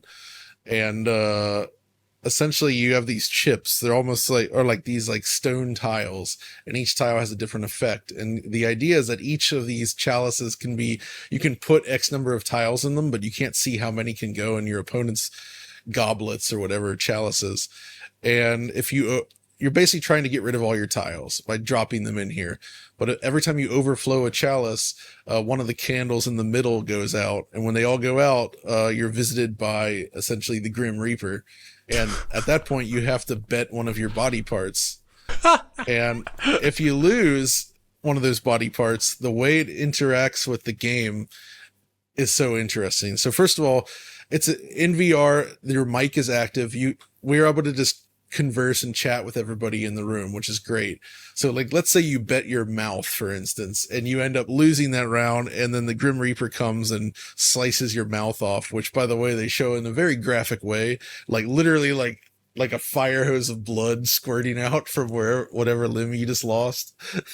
But I think in the mouth case, though, you get like this like iron mask thing to cover your mouth, and when you do it, suddenly your voice becomes inaudible. Like, to the other people playing the game, it just sounds like kind of thing, right? It's funny. So they actually try to simulate the effect that these things have. So if you lose your eyes, for instance, the whole game becomes kind of blurry and red, and you can't really see. If you lose your hearing, you basically can't hear anybody. If you like lose your hands, you just end up with like bony nubs, and you try to push around the tiles with your bony nubs. And you can get like a robot arm as well to make up for that. So it's like, it's really crazy over the top stuff. But while you're playing, there's all kinds of weird items you can just like bring out onto the table, and you're just like messing with things. So like, you can pull out a sword and then skewer the owl that's flying around, and then use that to like bash people's tiles over and just like cause absolute havoc. And just the absurdity of doing all this in VR was just, it was a good time, I have to admit. So, it also sounds quite disturbing, if I may say so, John. I mean, it's got kind of an anime aesthetic, right? So it's not too, but there is actually violence, and they do actually like let you choose, like, do you want to see like this extreme gore? Like when you see literally shoots of blood like coming out of somebody's ears, you're just like, whoa. It's a thing, all right. But it sounds like a sweary joke. I'd expect no less. Expect no less. And there's like a whole like lobby area where everybody kind of meets up. That's like the hotel lobby, and it just has like a neat vibe. And there's so much stuff that you can interact with. Like when we started, they handed me a beer and some pizza in the virtual game world, and you know, I think it's just these types of things aren't that interesting just normally, but when you're in VR, it becomes so much more immersive, you know, because it's just like interacting with physical objects becomes fun. Like, oh, I can use this bottle cap to throw at something that causes a physics reaction. And it's like that kind of experimentation and messing around with stuff is just a good time. And yeah, so it's pretty neat. I have some footage here for Oliver as well. They actually streamed it on their YouTube channel, which I didn't realize at the time. So, which is funny. So that's up there. You can see me bumbling around in there. Talking in Japanese. Yeah. I wanted to practice that, and they were thankful that we did. So it was good fun. Everybody was super friendly and nice, and helped me sort of learn the ropes of it, because the rules are initially slightly confusing. I think there's poker in there as well if you just want something more traditional. But yeah, I mean, apparently this was born out of ideas during the lockdown era, where they're like, what if you could just have a cool place to hang out and play games in VR, basically. And I think VR is extremely good for that. Yeah. And I guess the only thing, I think it's published by Meta. There is a PC version, though, isn't there? I don't think there is. Well, I'm looking, there's a news story on Rock Paper Shotgun about it, which would suggest as a PC version? I hope so, but as far as I know, currently, I think it's only on Quest. Okay. But if possible, I think it would be neat to see this show up on other platforms as well, like PSVR 2 and PC, just to get more people in the multiplayer queue. There is a single player mode, by the way, with like a story and characters and such. And it's like, it kind of advances the story. Like you go back to the hotel lobby between matches or some of the random hallways throughout the hotel, and you're like conversing with the characters, and then you play them one-on-one. But I think multiplayer was a big focus for this. So yeah, right. cool little game. I will definitely be playing some more. There you go. Okay, cool. Okay, so that's the end of the news. So now we're going to plow on into supporter Q&A, which is the part of the show where every week we petition our supporters on our Patreon to come up with questions that we can tackle in the show. We choose the best, or other the ones we're best equipped to answer, and some of them end up in DF Indirect, which is our supporter-only show, which reminds me, we kind of need to do another one of those. Right, soon. we do. Yes, we do, Alex. Yes, I'm glad you agree. Okay, let's take a look at this question from Peter Karadimas. Hello, DF team. Do you think Microsoft is working on DirectX 13? We're coming up on the 9-year anniversary of DirectX 12, so I can't help but feel it's long overdue. Are there any big features you'd like to see rolled into a DirectX 13 spec? Interesting question, right, Alex, because DX12 has basically been... enhanced, embellished, had a lot of extra features added. They still keep on coming. Right. So is there actually any need for a DirectX 13? Do we need to reset the paradigm? I'd say yes. Okay. I would say DirectX. So there's no real successor to DirectX 11. DX12 is an entirely different paradigm. Like the driver did all these things for you in DX11, and you didn't have explicit memory management. But you got like cheaper draw calls and stuff like that. But it's all your responsibility now. And, like placing barriers and all these things that devs can do really badly. Like it's just like they give you there was like the training wheels 3-wheeled bike, like where it was so safe and steady with the X11. And then all of a sudden they're like, you're riding a unicycle now. And you have to put it together yourself. And I do like this glass half empty because, a lot of developers actually wanted those features. It was a big deal. Like at that time, it was like there was so much as a result of Mantle. Like I think that huge AMD Mantle push really brought things over the edge. And that was codified as DX12. And I think that API, there's a lot of pushback against it. Like not every game that has ambitions to, have like larger complex worlds also wants to take on the responsibility of the things the driver does and the amount of control over the GPU that offers. Not everyone wants that. So it would be great to have some of the things that DX11 did for the driver, like the driver was responsible for that, but in an API that had more modern features in it. And I think that's what, if there was a DX13, I think that would be an interesting direction to go with it, where there would be two APIs that a developer could choose from. I want a project that's really bespoke and I'm taking control of everything, or I want to take advantage of features still, but potentially have less performance, performance control at that point, control over performance. And I think that's something a DX13 could have. But regardless of that, there are some features I do want to see added to DX12 or whatever DX13 could be. I want to see things that the vendors do right now through their own API extensions just be made normalized. I want to see like NVIDIA's SER, shader execution reordering, being made part of the DXR spec, for example, so that you can just get that in a game without having the game to be specifically coded. That's just, I think there's a lot of that. I also want to see like maybe offline BVH if it's ever possible. I could probably come up with a whole laundry list of things I would like to see in DXR. Okay, but what is the shift in paradigm that would require it to be a new DX? Oh, I think, it would have to be something different at this point. It would have to be something that's more like DX11.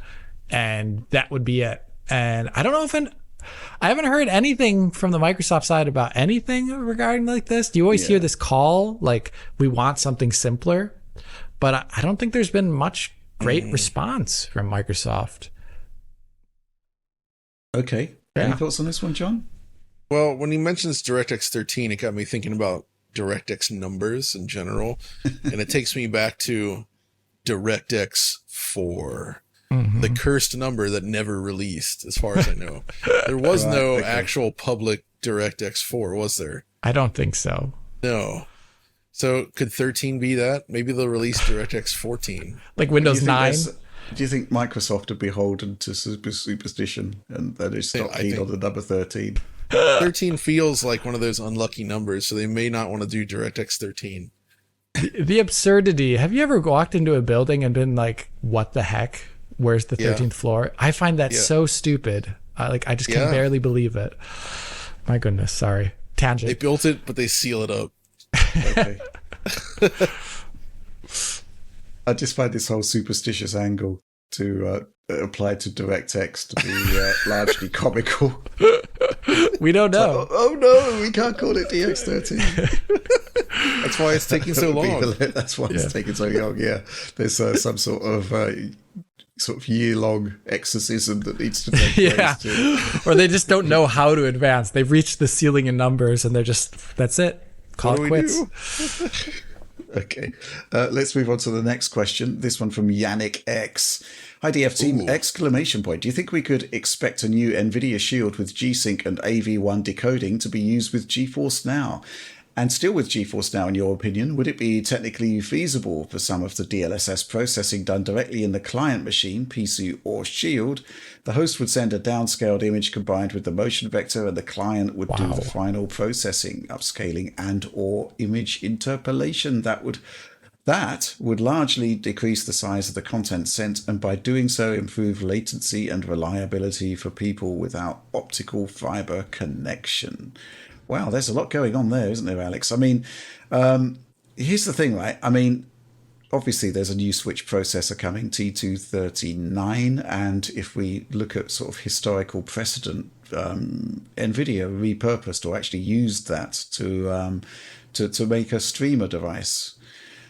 So, they could, in theory, do that again. But I can't help but feel that, T239 is probably going to be somewhat over-engineered for a device that's mostly, needs VRR and AV1 decode support. Yeah, it's too much, right? This other stuff, though, what do you reckon? I mean, I do think there's got to be some sort of generational shift in cloud to make it properly viable. There was id Software, of course. They did some research. It's all available online. Look at the patents. Right. Copyettes, etc. were doing, had some really interesting ideas, which seemed to be about tweaking motion vectors in a video stream to decrease input lag. Curious about your thoughts, Alex? I mean, I think the idea of some local processing to increase quality is great.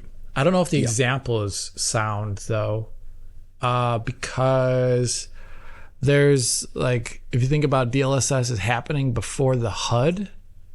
Yeah. So you're sent images without a HUD, and then this happens. If you've got a custom client, you could do that anyway. You could have, maybe. I think that's actually probably a really good idea, because when you're dealing with video compression, the HUD does tend to be a persistent element that suffers corruption just due to the nature of video compression. So you could actually have a separate layer that would be, bits, send little bits to update the HUD that's rendered locally. Yeah, I mean, if it is just like a vector-based HUD, it's actually not going to have that much data in it. It maybe could actually be compressed losslessly even.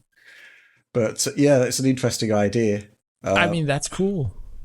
That sounds cool. I don't know if someone's making this, but this sounds cool if it does exist. The idea of sending a downscaled image that would be upscaled locally by the client, I think is seems incredibly involved. It does. The thing is that the motion vectors, like, what makes them good is, like, when DLSS looks its best is when the motion vectors are of high quality. And that means like a really uncompressed image. I don't know, like high res image too. Usually if like motion vectors are like lower res than the rest of the image, like the upscale is poorer. So I don't know, actually. There might be something to it. There might be something to it. Because, you know, if we're going to be having an era of SoCs arriving with pretty decent neural engines in them, you know, all bets are off really. What you can do whatever you like with it. It's just we're kind of beholden to this idea of basic video encode decode, and there are better solutions, I think, but it does require, you know, somewhat more capable silicon. It's a thought. I think so. Any ideas, John? I mean, again, none of this is that all interesting to me, but I feel outside of potentially the home streaming stuff. And I only really feel that way after my experience with all the Quest stuff, where I feel like the streaming there is so good that I would like a little box of sorts connected to like a TV downstairs, for instance, where I could just stream PC games to it. Right. And I think that would be quite a viable approach. What about local debanding of the signal, or local noise cleanup, like macro deblocking? There's certainly a lot of potential there. I think the issue I have is that anything that's done client side is basically added latency, surely. Sure. Unless it's kind of like fully plumbed into a workflow that is designed to be low latency across the board. But if you're adding essentially what is a post process or some sort of filter at the end of the process, rather than incorporating it within the rendering to begin with, it's probably not a great idea. I don't know. It does sound like more latency on the user's end, which I mean, what if it's only just the cost of what it is and then the display scan out time? I mean, it could be lower. It just depends on the hardware then, maybe.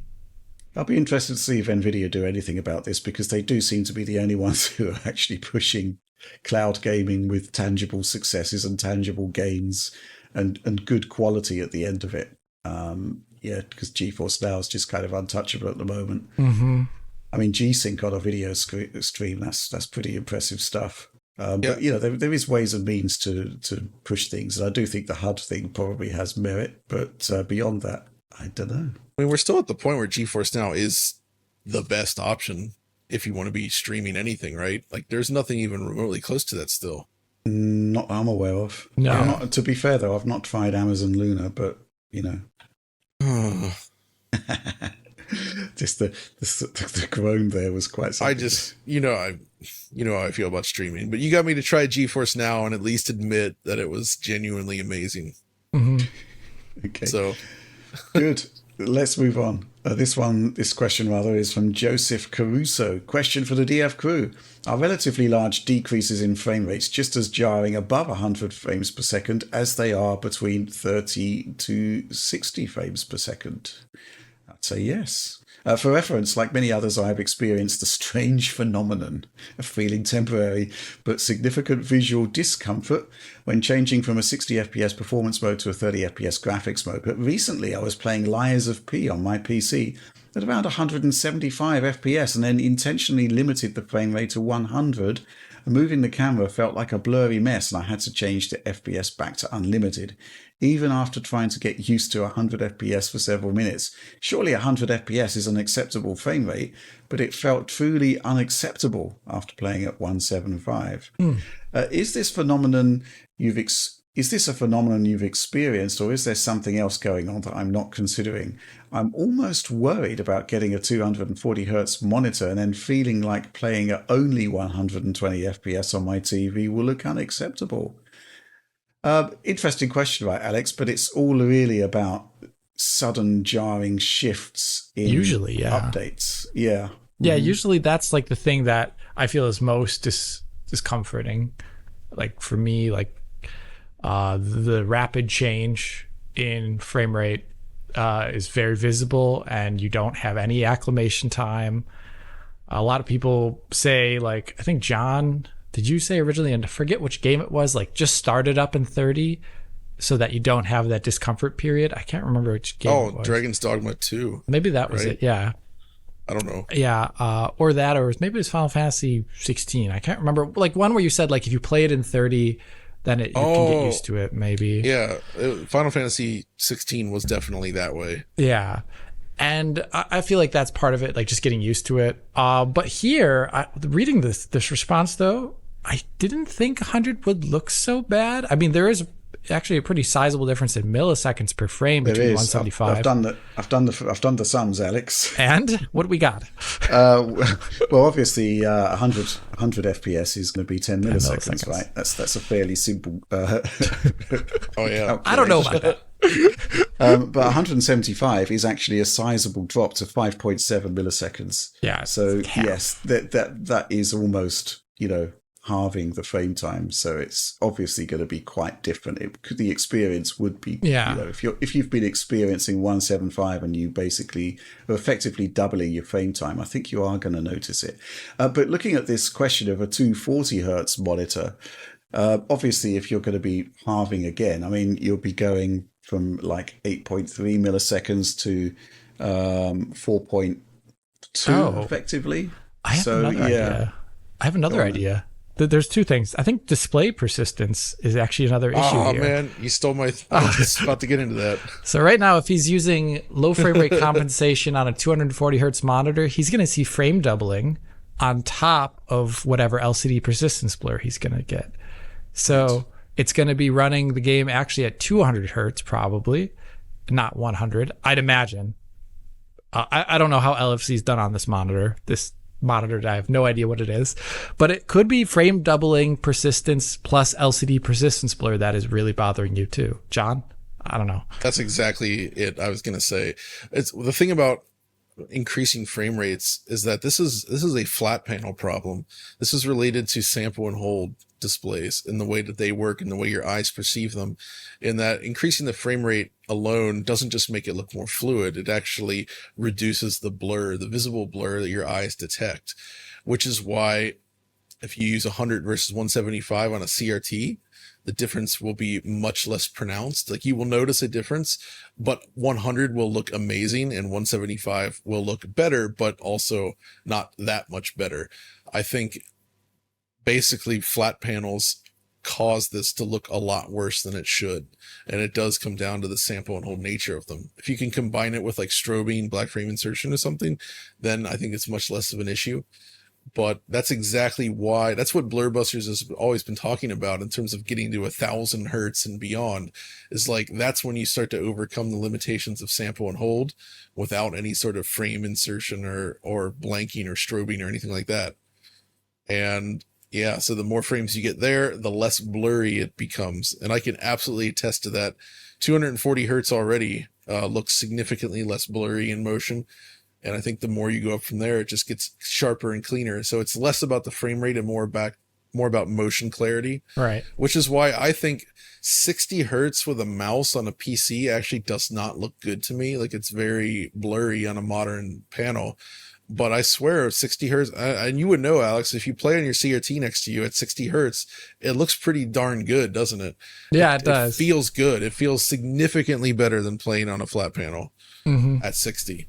And that's kind of the bigger issue here. That's more than the difference that he's detecting. It's more about that image persistence. Well, that's really interesting. I mean, I've done some other calculations here because, it's talking about moving to a 240 hertz display. And, the difference, let's say you're on 165 at the moment, although I'm curious what display he does have if he's playing at 175. Yeah. Well, so my LG ultra wide here that I have in vertical mode now actually supports 175. And it's one of the few monitors that does that. Wow. Oh, I said LG, and both the monitor and the TV behind me turned I see on that now. to respond to it, and they're listening to me. Oh no, there's text printing on screen. Stop. I turn off all that stuff every should turn single that time. Yeah. LG go off. LG go home. That's crazy. That really is. But yeah, talking about the frame time differentials, I mean, it's the sliding scale, and the higher the refresh rate, the lower the difference is going to be. So, we're looking at 165 here. That's 6 millisecond per frame. 240 is like 4.2. So it's not, a gigantic difference. 175, 5.7. So, it's you're getting very, very tight at that point. But I guess, that's a different issue to what you're discussing in terms of motion clarity, where, the refresh rate is just obviously big part of it. Different thing in terms of overall clarity. So I'm not really sure how to answer this question, really, but it looks as though it is a display issue as opposed to a game frame rate issue, possibly. I mean, I'd hope so. I think it's more about the way it's displaying it. Okay. Yeah. Fair enough. That's why, man, it just reminded me of what's the thing, that Nvidia thing called that they're working on to couple Pulsar? VRR and Black. Yeah, Pulsar. I feel like we haven't seen any movement on that in a while. I haven't seen They any. had a demo in London that I went to, and it was very good. I need to try that myself. Yeah. Oh, by the way, there was what's the name of that TV Tech YouTube channel by Vincent? I forget his name. HDTV test. Yeah, there was a. We both know. Yeah, sorry. There was a video from him describing a OLED monitor that will be coming out that potentially reduces OLED flickering with VRR, like darker scene flickering that John has talked about before. But then he described what the difference was, and it made me disappointed. And apparently the difference with this OLED monitor is that if you turn on a mode that will reduce potential VRR flicker, all it does is it reduces the VRR range to be smaller. So you'd start getting VSync then at some point instead of VRR. I don't know if that's a good benefit to the end user necessarily, because you're trading judder then for, it's another persistence issue. So it's kind of not what you want from a VR screen. No, I wouldn't want that at all. So it actually sounded like a really bad idea to me. I was surprised by it, but that's what it was.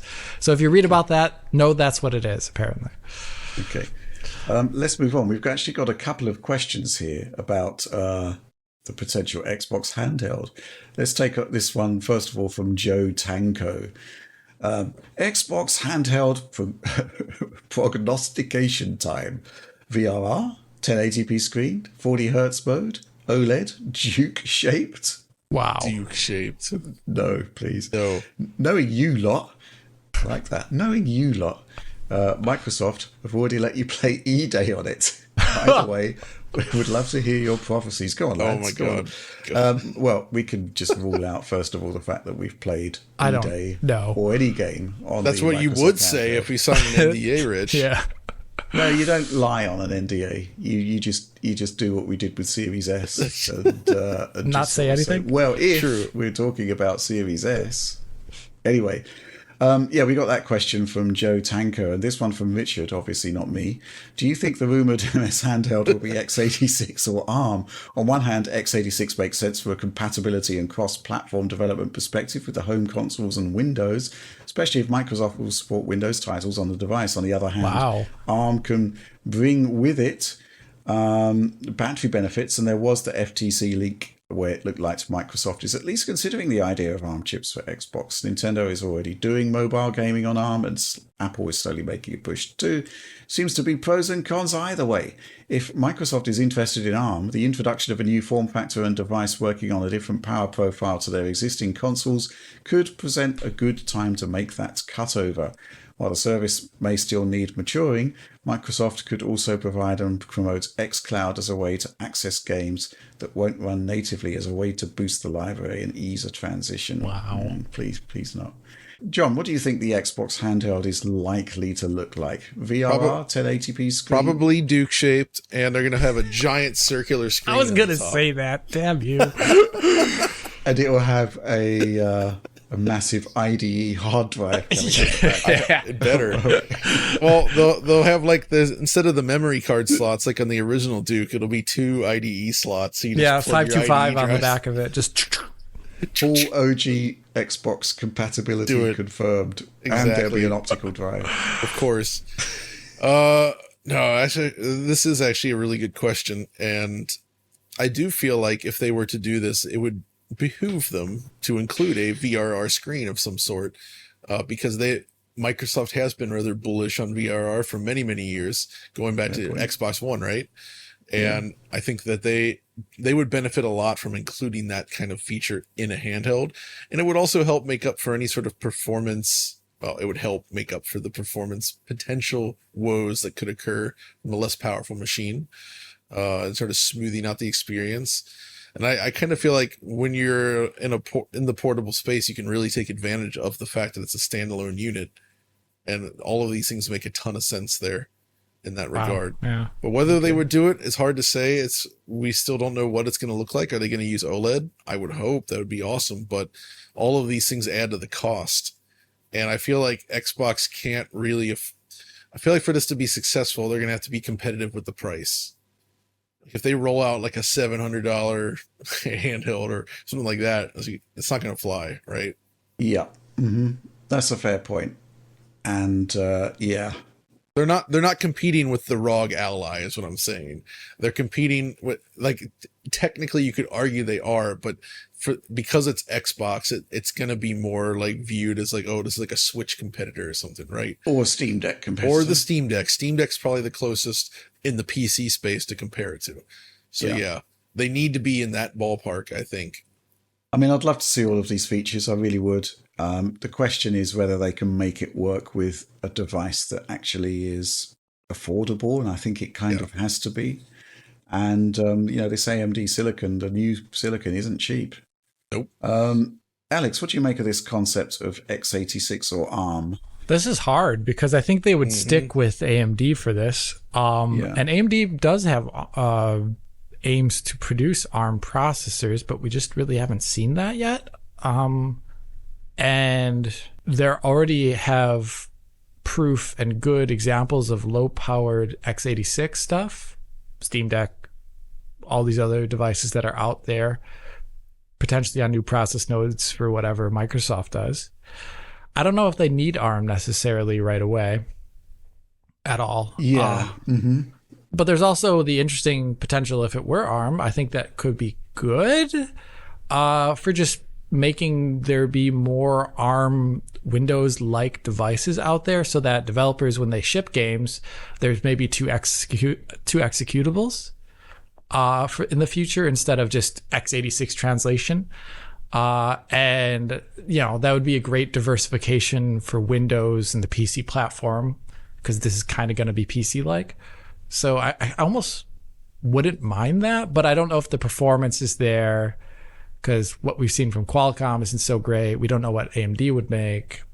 You expect there to be a decent graphics driver. From, right. AMD would at least do the graphics driver, right? I guess, the stuff that I've been seeing on the Surface laptop, some games just don't boot because there's no support in the emulator for AVX. So if a game, requires AVX, you're out of luck, really. But at the same time, if Microsoft wants to, let's say they are all in on ARM for the next Xbox, it'd be pretty good, I think, to have a device out there that actually sort of starts laying the foundation for a transition to ARM for Xbox consoles. And it would still have compatibility with x86. I'm sure they can sort out the bumps in the road that are currently happening with the Qualcomm stuff. So I think there's two potential routes forward there. I just think from a logistical perspective and with the parts that are sort of available to them, the weight of evidence does kind of shift towards x86. If you look at what's happening with AMD APUs, it's all it's full on x86, isn't it? And typically the Microsoft consoles are deviations or variations rather of existing AMD silicon features. It's just a better bet, I think, in the short term. But we just don't know what the even when this handheld is supposed to arrive. There's supposed to be some sort of hardware announcement happening this year, but obviously an actual product would be at the earliest next year. So, who knows? It is prognostication, guesswork, basically. Let's move on. This question from Perfect_organism. I'd love to hear your collective streams of consciousness about early access titles. I like the idea of games getting tweaked and polished before release so that more experimental ideas can get perfected. And there's been a few notable examples recently where early access has paid off well, e.g. Baldur's Gate 3. I guess Wicked is another one. But as a very stubborn consumer, I can't ever imagine playing to beta test something for a company. I do wonder if it's a sign the game is quote unquote too big if the studio can't do all of the testing in-house. Like on most subjects in life, I find myself mixed, and I'd be curious to hear your thoughts. What are your thoughts on early access, John? I think it's really difficult to get it right, and it really comes down to making something that I think when you first release, you need to have something that's genuinely compelling and interesting. Even if, let's say you buy in day one and all you ever play is that early access bit should at least be enjoyable enough that you feel satisfied, Right. with your purchase. If it just feels like too much of a beta, or like just like this very early kind of thing, it can be, because I think a lot of the people that do play these early access games may not actually check in again with them. I think there's probably a high amount of people that do that. There's got to be you're absolutely right. There's got to be a good experience there that makes people look forward to the update. Exactly. So like something like, say, Wrath, Aeon of Ruin, if you remember that initial early access, I thought was quite good, and it made me want to play the game, and I played through it, and then I just set it aside and basically waited for the final thing to come out. And that I thought was a pretty good way to do it, because I understand the need to do this to sort of get additional funding on these smaller projects, especially. But I'm mostly talking single player games, though. I think when you get into multiplayer, then another part that's really important is really getting the community involved. You know what I mean? Where you want it to feel like what the community should have access to the developers to some degree. Like, I think having like a Discord server, for instance, can make a big difference. If you're actually in there interacting with users, I think that really sort of elevates the experience, and it makes people want to get involved in your game, right? Mm-hmm. And I think that actually brings people closer and makes them more tolerant of any sort of development issues, delays, and whatnot. The worst way to do it, I think, is just to put something out there that feels incomplete, be really cagey about updates, not interact with the community at all, and then just take forever to get there. Mm-hmm. And if you don't have a solid plan in place to constantly roll out new interesting content, keep people involved, it's probably not going to work out. So we've seen a mix of all of these from different developers. And yeah, like I would say, No Rest for the Wicked was pretty interesting early this year, because that was early access, and they put out a sizable chunk of the game, but they were very open about what they wanted to do with it, where they really see the version 1.0 going. And it's also kind of like, it gets enough people talking about it, and there's enough for the people that bought it, but it's also enough to kind of put it on the radar of people that maybe aren't into early access, so that they would consider it when it does hit. Right. Yeah. And it's pretty tricky, though, I would say, based on what I've seen. Alex? I mean, John said everything that I think about this for the most part. I just say, like, regardless of what John said, like, I think also the way it's pitched on Steam really needs to be just detailed. It needs to explain everything and the expected level of polish as well for that experience. So that it all has to be laid out really well in a parsable way for the user to understand that it is an early access product.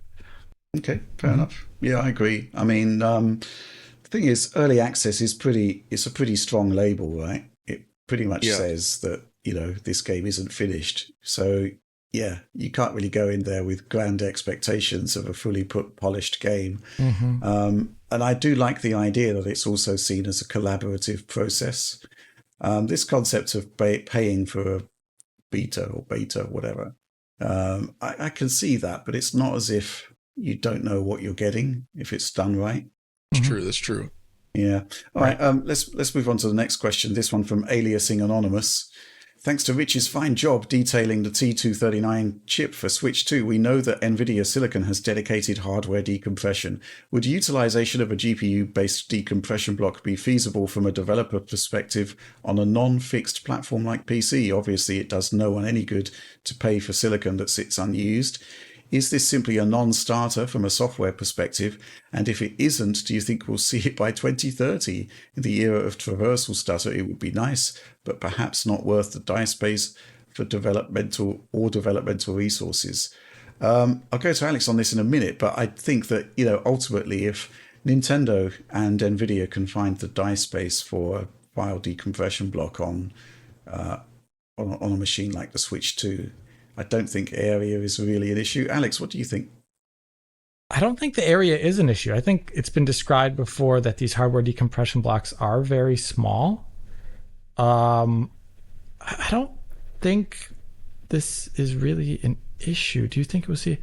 I'm just reading the question. In the era of traversal stutter, would it be nice? But traversal stutter isn't... So I think there's a slight... Like, traversal stutter doesn't really have to do with the hardware decompression necessarily. It's about whole other things.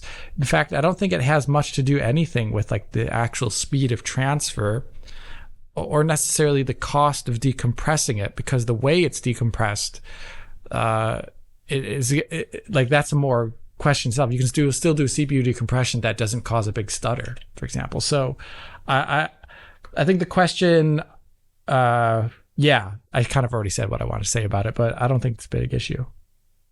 Right. It could be done, basically. It's a good idea, basically. When we spoke to Microsoft and Sony for the release of the current gen consoles, they were both all in on this. So there was the acceptance that, they were talking about the amount of Zen CPU cores that it's processing, that it saves by moving it to dedicated hardware. Do you remember that, John? Yeah. So it just kind of makes sense from my perspective. And, what is the alternative? We've seen, this concept of GPU decompression. And in theory, the GPU should be able to do a fantastic job of it. But I guess the question is, do you want to contend resources between file decompression and actually rendering stuff, in gameplay? Probably not. Probably not. No. I feel like that would get people angry as well. If there's any illusion or suggestion that your GPU might be doing something like that, I could see people getting very worked. How dare it, Alex? You know exactly. I know, what I mean. it was. I wanted pixels from this GPU, not fake data or some. I don't know what they would say. What would they call it then at that point? I don't know. Yeah, I don't know. Oh dear. I think it's a great idea. Sometimes, and I think Mark Cerny pointed this out recently, the consoles come up with great ingenious ideas and it all feeds back into the wider gaming ecosystem. And I think, the fact that we're seeing Switch 2 with this block sort of kind of suggests it's a good idea. It doesn't really require that much area and it can be transformative. Mm-hmm. And, I think the other thing, of course, is that when we are dealing with storage devices that are capable of such high throughput, the question is, what are you going to do with the data that comes in? And, you've got to have the systems there to handle it. And, that's obviously a good thing. So I do expect it to happen. That'd be great. Yeah. Last question. This one from Afreem the Dream. DF Superstars. When I was a wee lad of 13, my father told me that if my grades for the school year were good enough, he was going to reward me with a video game console. My grades were excellent. And I, having been a Sega boy at the time, asked for a Sega Saturn. To my absolute shock, I came home from school a few days later and there was not a Saturn, but a quote-unquote PlayStation. I thanked my father for the console, but reminded him that was not the console I was interested in. He said, the guy at the store said this one's better. Initially, I was quite disappointed, as all I wanted to do was play Virtua Fighter, but it turned out that the mythical quote-unquote guy at the store changed my entire gaming path. His echoes reverberating to this day. Have you gents ever had your gaming destiny altered? Thanks for entertaining me every week and cheers! ! Alex, has there been like a defining point of gaming that changed thanks to someone who may or may not have been a quote-unquote guy at the store? I don't know about a guy at the store.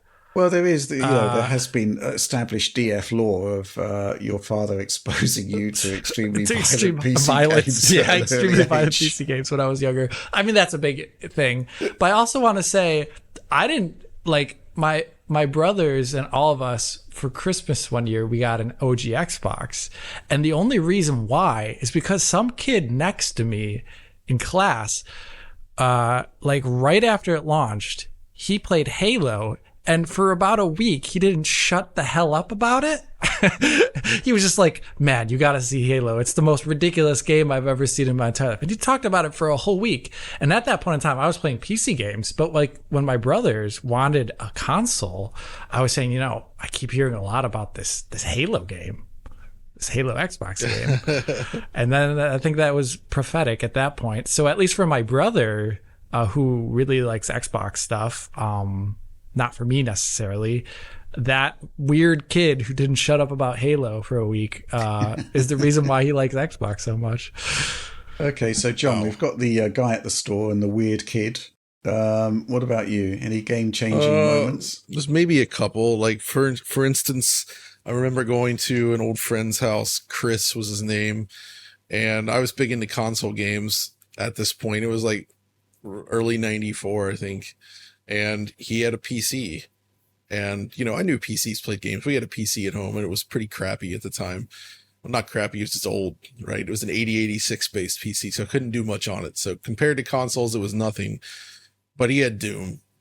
That was my first time seeing Doom ever, and ever knowing about it. And it was so impressive that I instantly switched gears to begging my parents to get a PC. And we did get a PC that year. It was a Packard Bell. So, Okay. And What yeah, processor? what's that? 386? It was a 486 DX266. Oh, okay, so it would have been pretty good for Doom. Oh yeah. Doom was excellent on there. And yeah, of course, as soon as I got it, I got Doom. Mm-hmm. And that kind of set me on the path of playing mostly PC games for like the next 4 years, I'd say.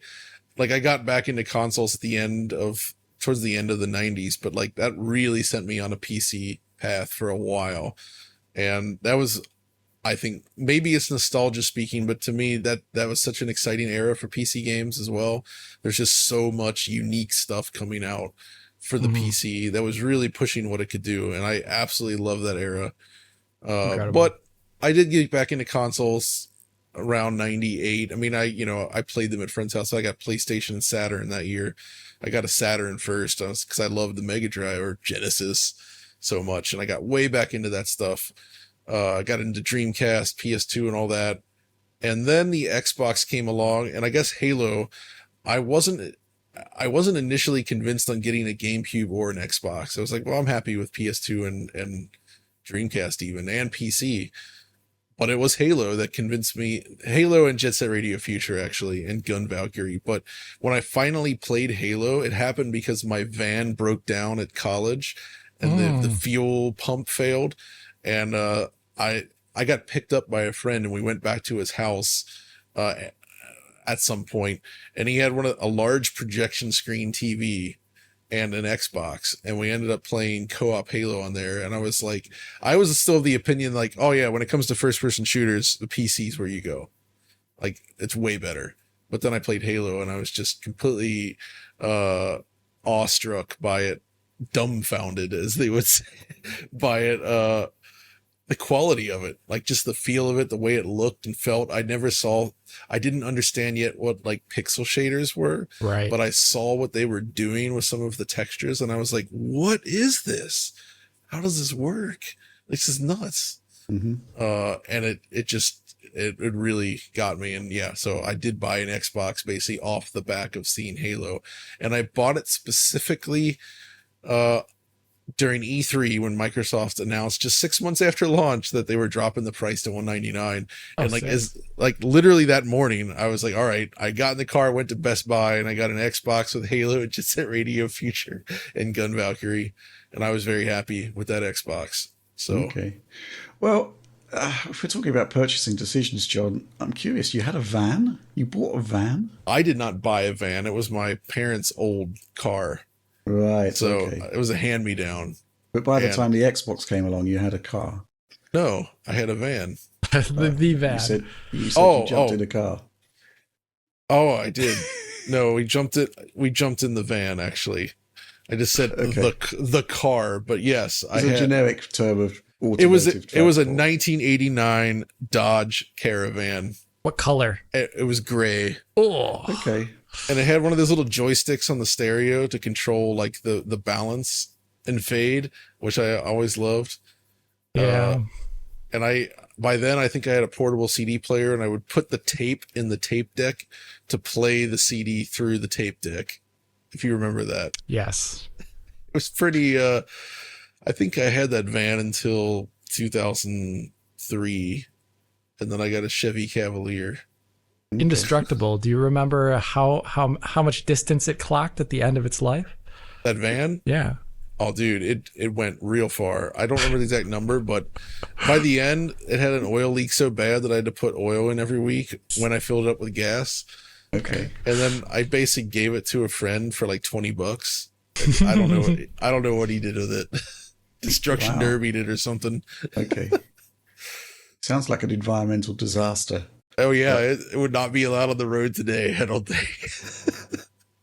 Just looking at this question, I'm thinking these sort of turning points. I think, I used to go to a computer club because that was how the kids interacted back in the day, the nerds, to swap games, essentially. That was kind of like the transition from Spectrum to Commodore 64, which was easily the superior system for games. Sorry, retro enthusiasts. Just had a flashback to that time we did that talk at EGX. Yeah. We're talking about the Spectrum. There's that guy in the audience just shaking his head. Do you remember that? Yes. That was Audie was there, and he was trash talking the Specky in England, no less. Like you could, the crowd was giving him the death stare. Yeah. Like, how dare you? And so yes, that was sort of one sort of game-changing moment, and then from there, the next one would have been when I got my first job in the games industry, where I saw the Mega Drive for the first time. I had an Amiga at that point, and it, at that, just seeing Afterburner 2 and Golden Axe, it was just like, whoa, games are scrolling smoothly. They're running a lot smoother than the Amiga here. This is awesome. So yeah, those were sort of two moments where my gaming destiny altered. The second one, especially because obviously it began my career in the games business.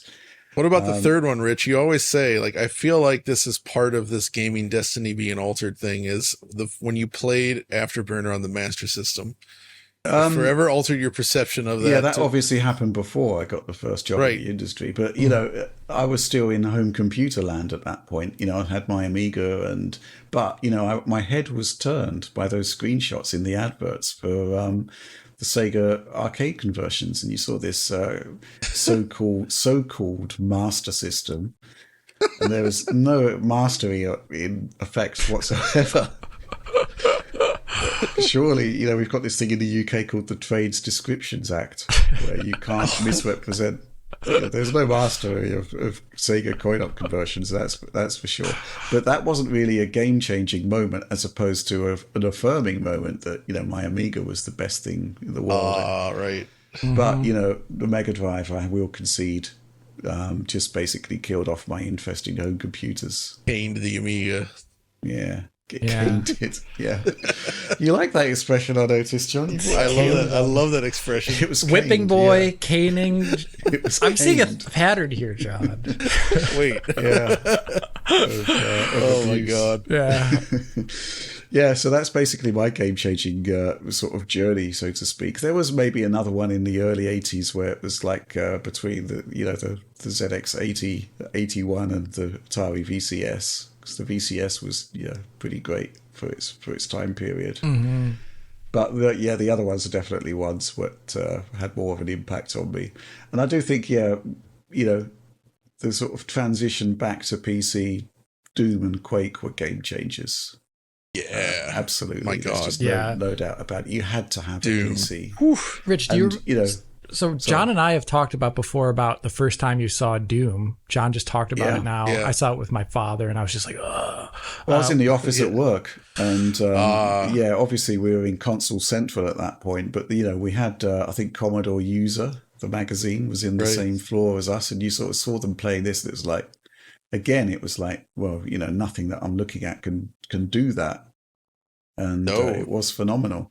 And I'll tell you what, something else which is weird is that it's sort of second nature now, but it wasn't until I saw Doom 2 that I actually saw somebody using keyboard and mouse to play it. Oh, wow, yeah. So it was, Doom 1 was like joystick. And it's, when you think about that, that's heresy. I just used keyboard only at that point. Yeah. Right. I didn't learn mouse look until later. I think isn't Romero used to play with a joystick and keyboard at the same time? Well, I don't know if that was just marketing or not. I don't remember. I don't know. I don't know if that's marketing or not, but I swear he said his preferred way of play used to be that. To theme this Destiny Altered, learning mouse and keyboard for me was up there because the way it happened was I admit I played keyboard only even in Quake. It was Quake 2 that got me to switch. And it's because when I played it on my PC with a Power VR card, the frame rate was often so low if you looked forward that I discovered that if you kind of slightly tilt your head down while playing, the frame rate was smoother.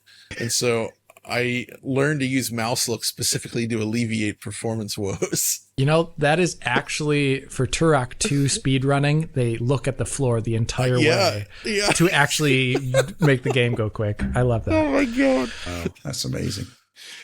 Okay, enough. That's it. Enough. That's the end of DF Direct Weekly number 172. So please do like, subscribe, share if on the off chance you did enjoy it. Ring the bell for messages that may or may not appear. Store.digitalfoundry.net for unfettered access to our merchandising wares. Fettered. Once again, these words, you and John. Unfettered. Yeah. Fettered access would be quite interesting. Ooh. Yeah, just imagine that, a website chaining you until you put in an order for some merch. Anyway, that's it. That's the end of the show. I hope you enjoyed it. And thanks as ever for watching and supporting Digital Foundry. And we'll see you next week.